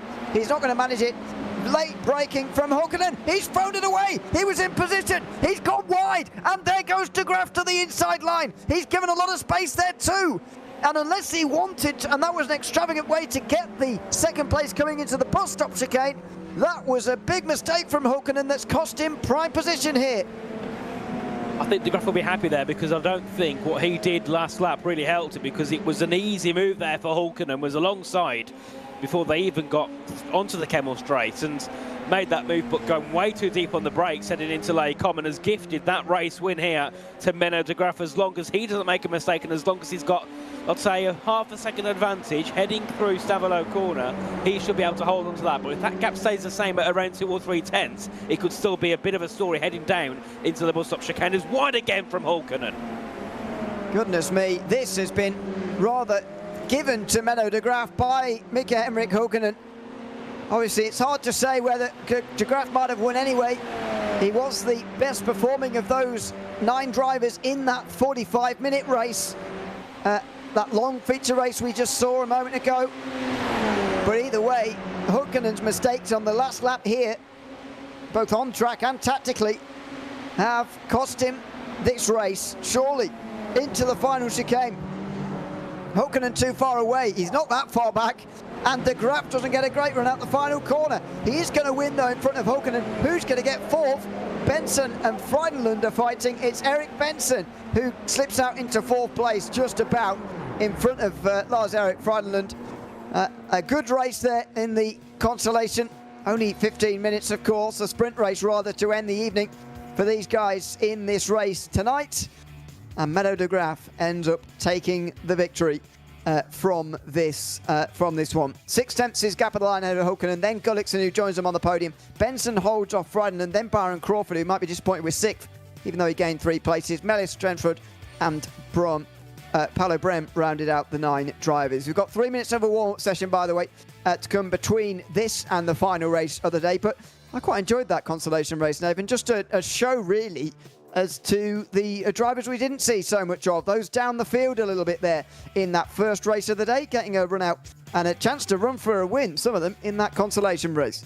Of course, and I think most of those drivers as well there shown that they do have some pace. I mean, some of the paces are very similar to what we saw from some of our leaders and some of the guys in the top 10 in the heat races. So it's great to see those get some, bit of airtime here on the show, and also, just prove that they are here for the battles. And if they get put in a position where they are maybe in the top 10, a couple of them in that race probably would stay there, or at least put in a good fight indeed. But of course, next we have the feature race, where, of course, more points are on offer, and that's kind of the big race, especially for the likes of Ivani, who, of course, had a really good start in the Heat 1 race, made a mistake with the pit stops, it seemed, and dropped down to P6. He's got a chance here to recoup and also just recover himself a bit and get back up onto that podium. Yeah, indeed. It's a second chance for a lot of these drivers, and that can be counted as a good thing. We'll obviously update you a little bit on the points coming into the next round of the championship as well. There was, as I say, some consternation really as to what the points scenario was going to be after the opening round of the championship because of everything that went on throughout the race. The rule book for the European Championship 2026 says that the top 15 in the 45-minute race only get points. So those in the consolation fighting for their points of the day, but winning the consolation is the same value of 8th place in the 45-minute feature race. However, the feature race, everybody gets at least 8 points, as you do in the 45-minute race as well. So you at least get 16. The consolation winner only gets 15 maximum. So there you go. It makes sense. You get bonus points for no incidents, 4 bonus points for 1 incident point. 2 to 4 incident points is 3 bonus points. 5 incident points is 2 bonus points. So that will be added in as well. But it's going to be an interesting season when you look at this, Nathan. We could have some championship contenders, especially in the AM class. Not looking so much at the pro class for this, but especially in the AM class, who are sort of fighting, I need to be in the top 15 so I can get 2 chances at points, whereas those in the consolation race only get 1 chance. Yeah, definitely. And I think, for the AM drivers as well, of course, some of those heading into, 2027, thinking about that already, they want to be able to show that right now they're ready to be in the pro class and they want to move up, for seasons beyond. I think one of the big ones there would be Franek Sikorsky. He's shown he's got the good pace. He's up there with the pro drivers. Yes, he made that mistake in Heat 1, but he would have still been, I think, with the leaders until the end, or at least with those fighting in the top 5. So I think drivers like him want to put on as much of a show as they can to prove that actually that they're not an AM level driver. They should be in the pro class. I mean, he's on 32 points, which would put him, I think, net P7 in the standings, which is insane to see from someone who, is in the worst of categories. Here is the starting grid. Here we go then, ready for the final race of the day. It's Alfredo Malo who has got a chance to go 2 for 2 tonight with James Barry alongside Sebastian Lipp and Soli Ruttinen on row 2 in front of Christopher Terrain and Kim-Andre Bjorklund, who round off row 3. Havik Gulliksen next in front of Peter Ivany. Franek Sikorsky, the AM winner in race 1, is 9th in front of alongside Luke Crowley to round out the top 10. Gabriel Berger, 3rd in the AM class, is 11th ahead of James Kyriakopoulos. Then Yevon Seiko, Georg Gonzaga and Ketil Larsen.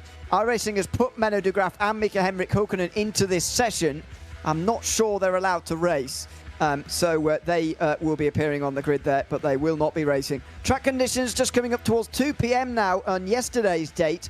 And so the track temperature has risen and it's getting towards the peak that it's going to be. 33 degrees Celsius over the course of 20 minutes.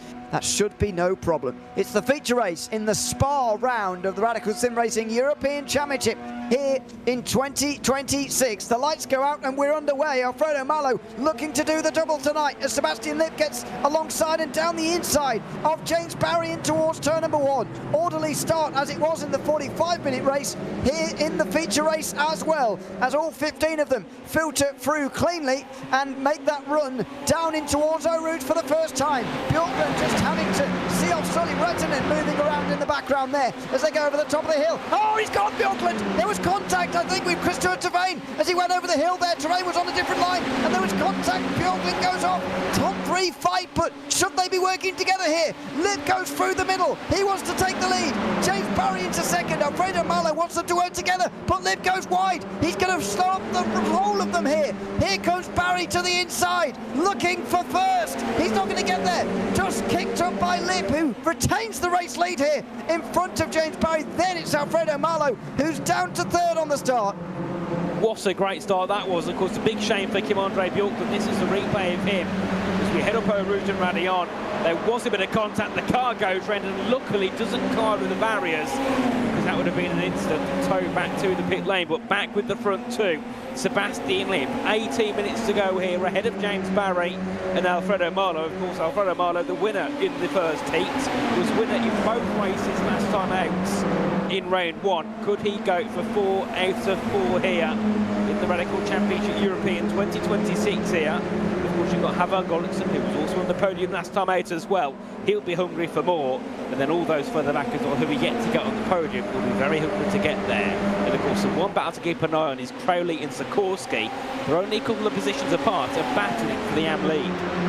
And it has gone Crowley's way so far, so that is a change based on what we've seen in that first race. Barry slipping into a very small gap there between Malo and Gullikson on the run up towards Blanchimont. Here they come in towards the chicane at the end of the lap. Malo giving the space to Barry. Lip not able to capitalise and get away yet, although they might well try to now. Barry given the slipstream by the two ahead. Gullikson and Tervain forced to tuck in behind. And next, look at the side-by-side all the way down here. Only Kim-Andre Bjorklund, after that big spin over the top of the hill there, has been caught up with the incidents of the opening lap of this race. Over the top for Havan Gullikson. Now, does he push Barry or go for it? He's going to go for it here, and so's Alfredo Malo, so he's going to get a slipstream as well all the way down, but Barry's going to get some good slipstream too. No free wide moment from Christopher Tervain, who's happy to sit there at the moment. Side by side, in fact, Barry holds on. That is unusual. Gullikson got to the outside there, Tervain was with him, but Barry able to hold on there with not much slipstream assistance. That hasn't happened too often. Of course, and further back there, that's Sikorsky. Actually got ahead of Crowley, and now he's behind Denis Kiriakopoulos, so not all sure happened to Sikorsky, but dropped back a couple of positions, and now holding on to the top 10. But of course, we've got Larson and Gonzaga behind, who will also be looking to push further ahead, as a couple of cars there just into the gravel slightly, as Kiriakopoulos now ahead of Crowley, who drops back down to P11 and goes behind Sikorsky, and Larson as well goes wide too as they make their way through. And that wasn't that went wide. That was Sikorsky, who tried to keep ahead of Ketel Larson as they head their way towards Pit Path chicane. Sikorsky keeps ahead of Larson, but then Craig is under pressure here from Gonzaga, who goes for the upper under, but couldn't quite get the run and will be still hungry for P11. Yeah, indeed. This group is not really fanning out too much. There might, though, be finally a break now in front of Kiriakopoulos with that 7. Who are potentially getting great. And to be honest, that 7 on, that was close together. Kiriakopoulos going backwards quickly here. Has he had trouble with a slowdown or something? Not sure, but he's slowed down dramatically. Denis Kiriakopoulos. That is a real shame. As side by side into the final chicane come the group in the background, Reitinen and Eveny, first of all, and in the background they get it sorted out. This is in danger of taking these two out of it as well and leading it to just a front 5 here. This is not particularly smart racing from these guys, to be honest, as Eveny runs wide now. Look at the gap they've created up in front there, with Sully Rettinen to Christopher Tervain. The gap more than a second. Eveny pulling out there to not get too close towards our route. He wants to go past over the top, but the gap has extended and they might not be able to get back to the front of the race, and even he's not going to try and help to do that either. Here comes Sebastian Lip meantime for the race lead. Alfredo Malo took it away from him last lap. Lip's going to try and take it away from him this time, and James Barry's going to follow through. So the race one winner drops down to third. Of course, a great move there by Barry just to follow through with Lip there and work together to get ahead of Alfredo Marlowe. Those two know Marlowe's going to be quick. Once he gets ahead, he has an opportunity to pull away. So you need to keep the Spaniard at bay there. He's in third at the moment, under pressure now from Gullickson and Terrain, who are, of course, closing in behind the back of the Spanish driver. And then, of course, looking down further once more, you've got Sikorsky on the back of Larson, who've both moved up to 8th and 9th now. And then you've also got George Gonzaga, who's only a 10th back from Luke Crowley. He could also be looking to get himself up into the top 10 as well. Of course, it's great to see 3 of our AMP drivers here in this race. Of course, Sikorsky leads, Crowley leads Gabriel Berger, who in the standings, it's Sikorsky ahead of Berger. But then, of course, also Luke Crowley only scored 2 points last time out, so he's got a big boost here in his championship charge. He could potentially jump up to maybe 3rd or 4th here if it all goes his way now in this feature race. Yeah, indeed. And they come up towards the end of another lap, this top 5. They are the 5 who are going to fight out the win here tonight in the second race. Another 25 points to the winner. Same point system as it was for the 45. Barry takes the lead in front of Sebastian Lipp, then Alfredo Marlowe, Javier Gullickson, Christopher Terrain in the group. Peter Evany has done a good job of closing in here with the help of Sonny Rantanen to make this a 7 group again. Larson at the front of the second group, Sikorsky in front of Crowley as they fight for the AM lead there. They finished 9th and 10th in that first race, which is 14 and 13 points. If they were to finish the other way around in 9th and 10th, it would be on as even through the through the second race. See, Sikorsky would still lead the championship as he comes in with a 13-point championship lead anyway. Here we go up over the top of the hill again. Marlowe in a good position to retake some of the places lost by him in the last couple of moments, and here he comes to the outside line. He's going to try and take both of them. In the bottom of your screen, it's 3 wide as well, 4 wide now as Gonzaga tries to take lots of places. Marlowe moves up to second. Sebastian Lipp, though, takes the lead in front of Marlowe, then James Barry. Side by side between the AM leaders meantime, and Sikorsky holds off Luke Crowley again, this time for 8th place. They're moving on up, but it's still Sikorsky in front of Crowley, and now Luke Crowley gets tied by Gonzaga, who goes into a half spin. How did he save that? I'm not sure. Crowley goes wide to avoid. Larson lets him back in the line. Amazingly, they all survive in that second group. Well, there we have it, 12 minutes to go. Some insane battling here on track as Larson was closing in again on the back of Luke Crowley, through towards Piron corner. Then look at the top of your screen, and it's all still pandemonium there as well, as we just see Gullickson on the back of James Barry. Of course, he's looking for that move down towards Brussels corner. Couldn't quite get the move done there, and he's just sitting back behind the rear of Barry as they head towards Stavolo and Kerr, Paul Frere. Got some great battling here from our, well, we've got 2 trains now, 1st to 7th and 8th down to 15th really in this race. And I think the good thing as well about the likes of Sikorsky and Crowley battling and keeping everybody behind is it is allowing slowly Kim-Andre Bjork to get involved in that train and work his way back into the race and maybe pick off a couple of positions and work his way a little bit forward here. As we head down onto the brakes and Barry goes to the inside of Marlowe, that allows Gullickson to go even later as even he goes really deep on the brakes and looks to try and make a move. He went round the outside of Terrain there, and he was briefly with his nose in front, but he was never going to keep it there with the line he'd taken on the outside line there. So 11 minutes to go. We are only through 4 laps though, so this will be a 10-lap race. I was expecting this will be 3 laps longer than the consolation race we saw earlier for those other drivers towards the bottom of the standings. The top of the hill here again for the leaders. Marlowe is close to Sebastian Lipp, and James Barry is not really close to those leading 2 who are in danger now of getting away themselves here. James Barry is with Gullickson behind, but he's going to get the benefit of the doubt there from Gullickson, but Barry defended the inside. He was being allowed to take the racing line there and allowed to keep the position by Gullickson, but he didn't want to. 3 wide in the background meantime, and somebody was bound to go off at some point. It's Gabriel Berger who flies through the chicane after contact with, it was either Gonzaga or Kyriakopoulos, the teammates. I think it must be Gonzaga, and he's going to have to give up a lot of positions and a lot of time there. He indeed is, and he's giving it up at the worst point because he's actually staying ahead of the 2 he wanted to let through. So he continues on in P12 after gaining a couple of places there from going off at the chicane, as we do see as well Gonzaga get ahead of Kyriakopoulos and jump up into 13th place, and then up at the front still once more Marlowe has that lead. Lipp second, Barry third. at the moment, there doesn't seem to be many changes for positions in the top 7. Of course, the closest one we saw was when he went for a very odd, unorthodox move on Christopher Terrain. I don't think he wanted to go for it, though. I just think he went a bit deep and just thought, oh, we'll try and stick it and see if we can do something with it. So we head our way back down towards Blanchemont Cornwall again, and I'm starting to think as well, when are we going to see Sally Reitenen get involved? Because he's got pace, he's all over the back of Eveny, but he's not really got involved in terms of making moves. So we'll see what he does in terms of trying to fire forward in this race as we head down towards the bus stop chicane. And Marlowe is in that lead. As James Barry, though, looks a little bit tentative on the back of Sebastian Lipp. He does. Oh, spin! Oh, spin! Reitenen's gone. Right, well, that was very strange. And contact in the second group. Sikorsky has been sent around. Luke Crowley was in front of him anyway, but this is big news in the AM Championship, and Sikorsky goes back to the pit lane. Well, that's going to be it then, I suppose. He's only going to get 8 points from this race, 22 on the day. That'll be much less than what he got at the previous round of this championship.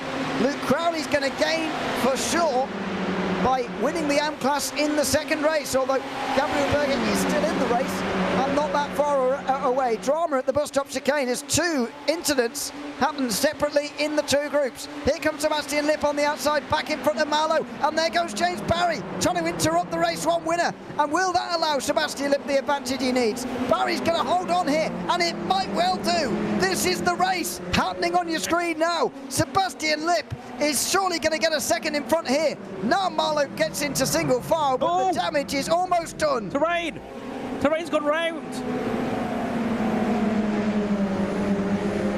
Oh, goodness me. I didn't see how he'd managed that. He was near his teammate with Gullikson.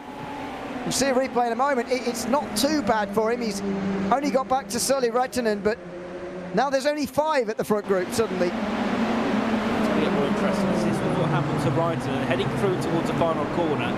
Was it contact? Yes, he tapped the back of Eveny there, and luckily got going away before we saw the contact. It was Sikorsky who, that was a bit of an odd one from both drivers, and unfortunately they just met in the middle at the apex, and that was Sikorsky around and has gone back into the pits. But I think what happened was, because Gullikson was caught off guard by Barry, Terrain ended up going a little bit deep himself and hitting the side of his teammate and going round. And he's now in P6, 3.5 seconds back. He's got no chance of catching up to the top 5. So now it's just between Lipp, Marlowe, Barry, Gullikson and Eveny for the top 5 places, and of course crucially for the podium as Gabriel Berger goes ahead at Kim Andre Bjorklund, and Eveny again a little bit deep on the brakes, looking to try and get a move on Havar Gullikson here. This is the side-by-side we saw between Marlowe and Barry, and then Terrain just tries to go around the outside. That's a bit of weird netcode, I think, but just trying to go around the outside of his teammate there, Havar Gullikson. Just gets sent into a half spin, so he'll be fighting with Reitenen for 6th place now, and that will be it for that Terrain can get out of this race after finishing 5th in the opening race as well, so not his best day so far. Here comes Alfredo Marlowe. Sebastian Lipp, got very close to breaking the field here and getting ahead sufficiently to lead by... Oh no! There's big contact between the teammates!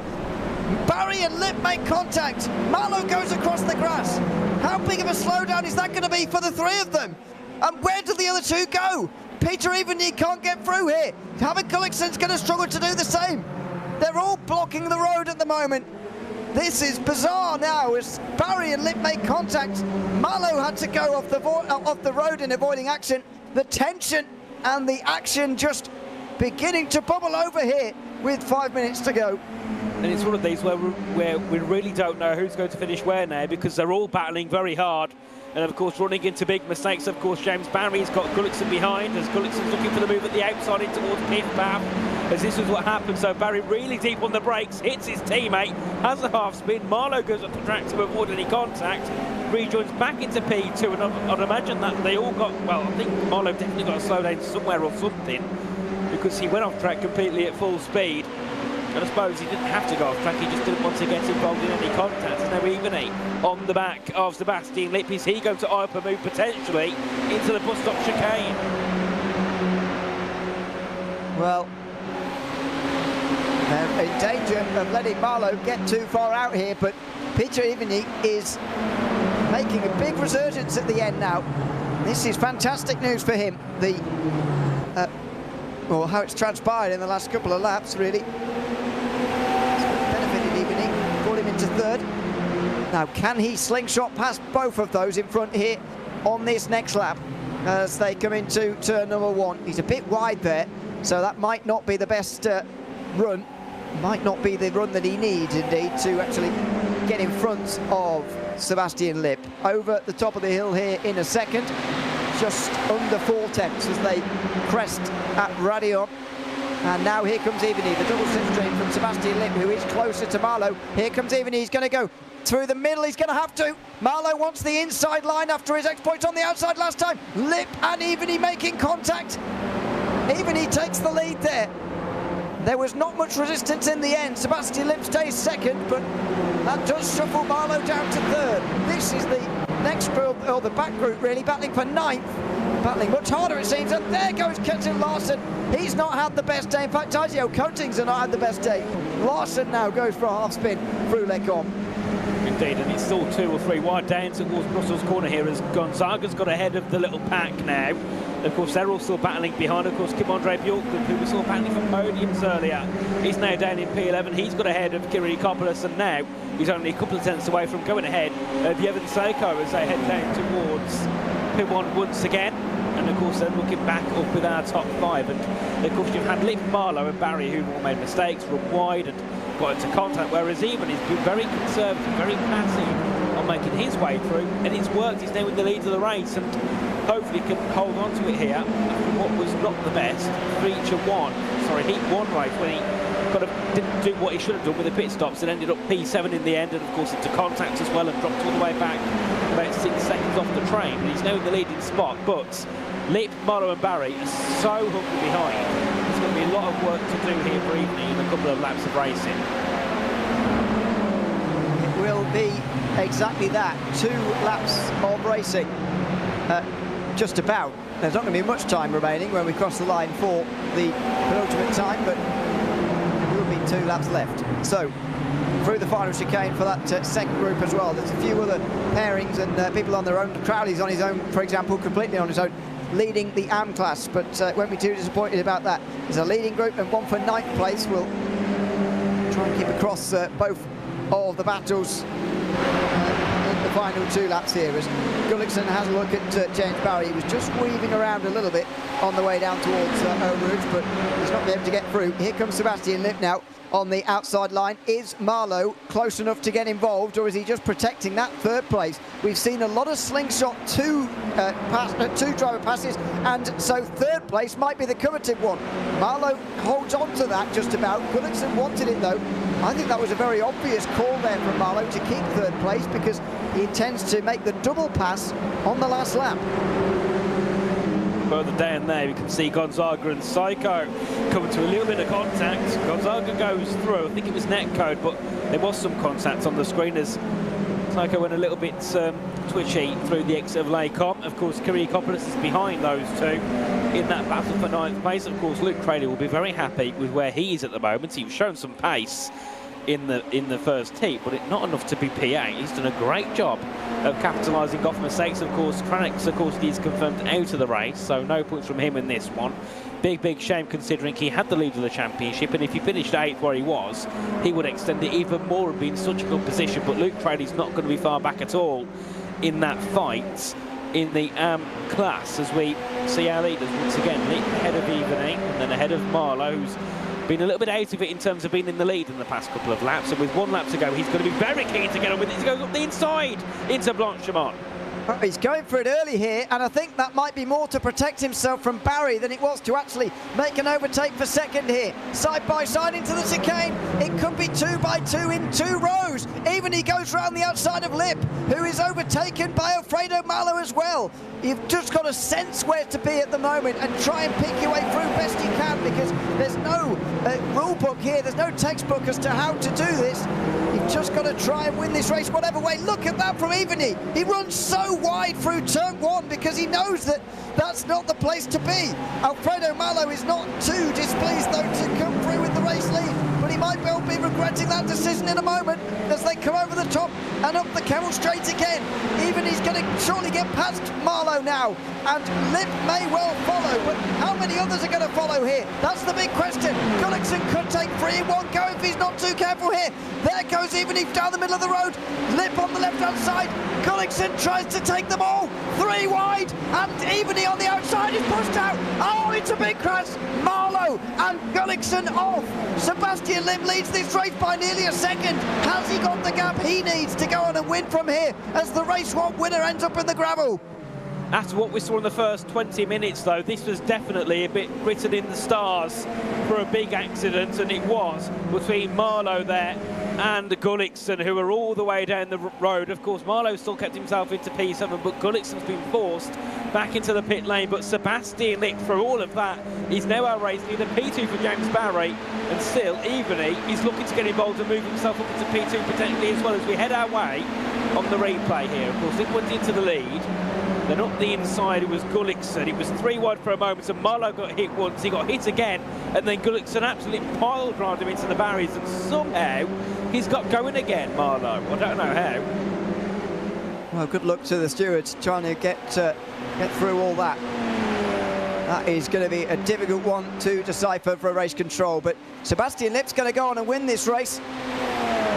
It's going to be he and James Barry who are going to get the most points out of today as they finish 1 and 2 here, unless Eveny disrupts that. Lip's going to get the most points whether Eveny gets through or not, and he's not going to. Barry breaks very late though, and that could be a run to the line there behind Sebastian Lip, who wins the final race at Spa in the Radical Sim Racing European Championship of 2026. In the end, James Barry does get second, just in front of Peter Eveny, but with that victory and with Alfredo Marlowe going and dropping all the way down, he eventually crosses the line in 7th. It's going to be Sebastian Lip with 2 podiums tonight, who's going to take the most points from Spa overall and in the Pro Championship. Oh, what a race that was. Well, what an evening that was of racing. All 3 races provided us some brilliant entertainment. But then again, what do we expect from the Radicals? This is exactly what we expect. It's one of the most chaotic racing series there is out there on iRacing because of how small the cars are, how easy they are to follow each other through, and then how many opportunities there is to overtake because of how small the cars are. And in the end, the gaps are definitely bigger than what they should be, being 12 seconds between the top 10. Well, yes, but the last lap incidents and whatever, battles, always going to create that. Sebastian Lip in the end, a 1.3 second winning margin, which is quite extraordinary. James Barry, Peter Eveny, Sally Rettinen, Christopher Travain in the background. There in 5th in the top 5. Luke Crowley ending up 6th, ending up winning the AM class. Alfredo Marlowe dropping to 7th on that last lap, only just in front of George Gonzaga. Kim-Andre Bjortland recovered from his opening lap spin to get 9th in front of Gabriel Berger. Denis Kyriakopoulos next to Yevon Seiko and Ketil Larsen. Havik Gullickson didn't actually get to the end of that last lap there. He was 1 lap down. And Franet Sikorski retired pretty early on in that race. James Barry, I'm glad to say, has popped himself just in time in the waiting room for us to bring him in and have a chat about those races tonight. James, welcome in. Good to have you with us. And congratulations on what in the end is going to be seen, I think, as a successful evening for yourself. How do you see it? Yeah, absolutely. That's like as good as I could have imagined. Obviously, to have 2 races that are very different to each other because of the nature of the track. So the first one I did a great job with the fuel strategy, and the second one I knew I would have to get my elbows out, and there would obviously always be some hairy situations, and it all went down there, and I guess happy to pick my way through the pieces, but also let's see. I'll have to watch the replay to see what happened, but always kind of sorry to see people get involved in stuff here because it's always so stressful to race here in these cars. Well, yeah, I was going to reference that actually because we've now seen this format at 2 very different circuits, and I was wondering what your sort of thoughts on it are. A twisty circuit at Mugello where passes come at certainly more of a premium than they do here, and then at Spa where a 20-minute race with no pit stops is always going to come down to whether it's 2 drivers or it's 5 as it was in that case. It is always going to come down to a group on the last lap. How have you sort of felt how this format has been for yourself and for the field more generally so far? Well, firstly, I really enjoy having these 2 different kinds of races. So we might have to have a look at the kind of consolation and then feature format due to the number of drivers we had today. But generally speaking, like having the first race with the pit stops and then the second sprint race, it just adds a completely different element, and I really enjoy it. So I hope other people are as well. I think the racing's been good so far in these first two rounds, and hopefully you guys have enjoyed it as well. But for me, yeah, it's really great to have the change of pace like midway. Like first you have the slow burner first race, and then you all of a sudden have to have a crazy race like that. I think it's really fun. I've got to say as well, the big difference noticing from the commentary box is actually in that longer race, where the 45 minutes, effectively, they're very similar races to what we had in the hour-long race before. There's just less of the waiting middle stint, which is, I think, a good thing for everybody. So, yeah, that's the big difference, really. But obviously, as you say, a big change of pace as well to go to more of a sort of an official distance. Obviously, one lap short of the official's distance for this circuit, but yeah, very, very similar. Either way, James, thanks for chatting to us at the end tonight and giving us your thoughts. And congratulations on a good run tonight. Yeah, cheers, guys. Yeah, hope you enjoyed. And yeah, see you later. Thanks a lot. Bye. Thanks very much, James Barry.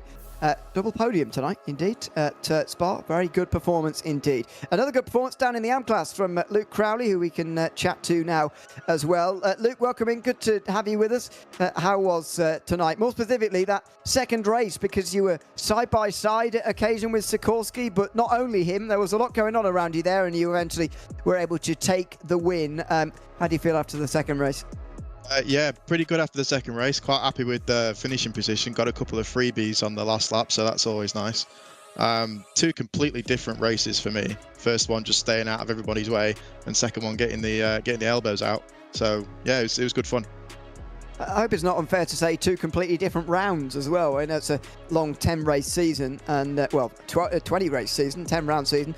And so at round one going not as well as you'd have hoped is, not the end of the world by any means, but just how pleased are you to sort of get on the board, especially in a new format? Because I know you did well in some of the longer hour-long races last season, but it's almost like entering a new series this time round. Yeah, it's very, very different this year, and yeah, I really suffered at Mugello, so I'm really glad to get back towards the pointy end. Yeah.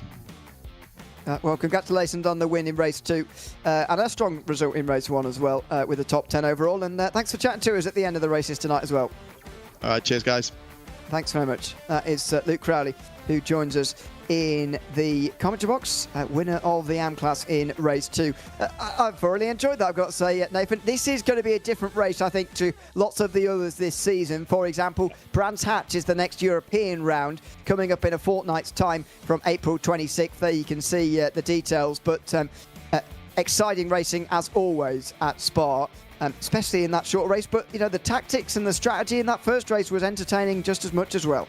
Definitely, and I think heading into Brands Hatch, you're going to see a lot of interesting moves happening here because it's a lot tighter, a lot harder to make moves, so you've got to force it, whereas at Spa there was so many given opportunities to make overtakes. So I think Brands is going to be a little bit more chaotic, but I think even more that strategy element is going to be so key, because if you get caught up in a train of slower cars, you're not going to be able to fly your way through like you could here. So I think around Brands Hatch, you've got to turn up that strategy key even more of a notch, because it's going to be so difficult to fight your way through a train, a very tight track.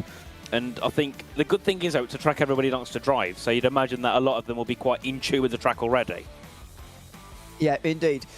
We'll see. Certainly in the European audience, that may well be true, but only 2 weeks to find out, indeed, before we get to that round. The next round of the Americas Championship, by the way, is next week from Virginia International Raceway. That will be live on RaceSpotTV as well, roughly in about, it starts in about 3 hours' time from now, if you're still up and about in 1 week's time. And the Radical Esports Cup schedule, by the way, continues on as always. Next week is at VIR, as is the Americas Championship. So make sure you join us for that on Racespot and iRacing on Fridays. I've been Yuna Lilly alongside Nathan Richards with Ramiro Augustin Cisneros behind the cameras of this broadcast here. It's a goodbye from Spa. We'll see you in 2 weeks' time on the European Championship at Brands Hatch.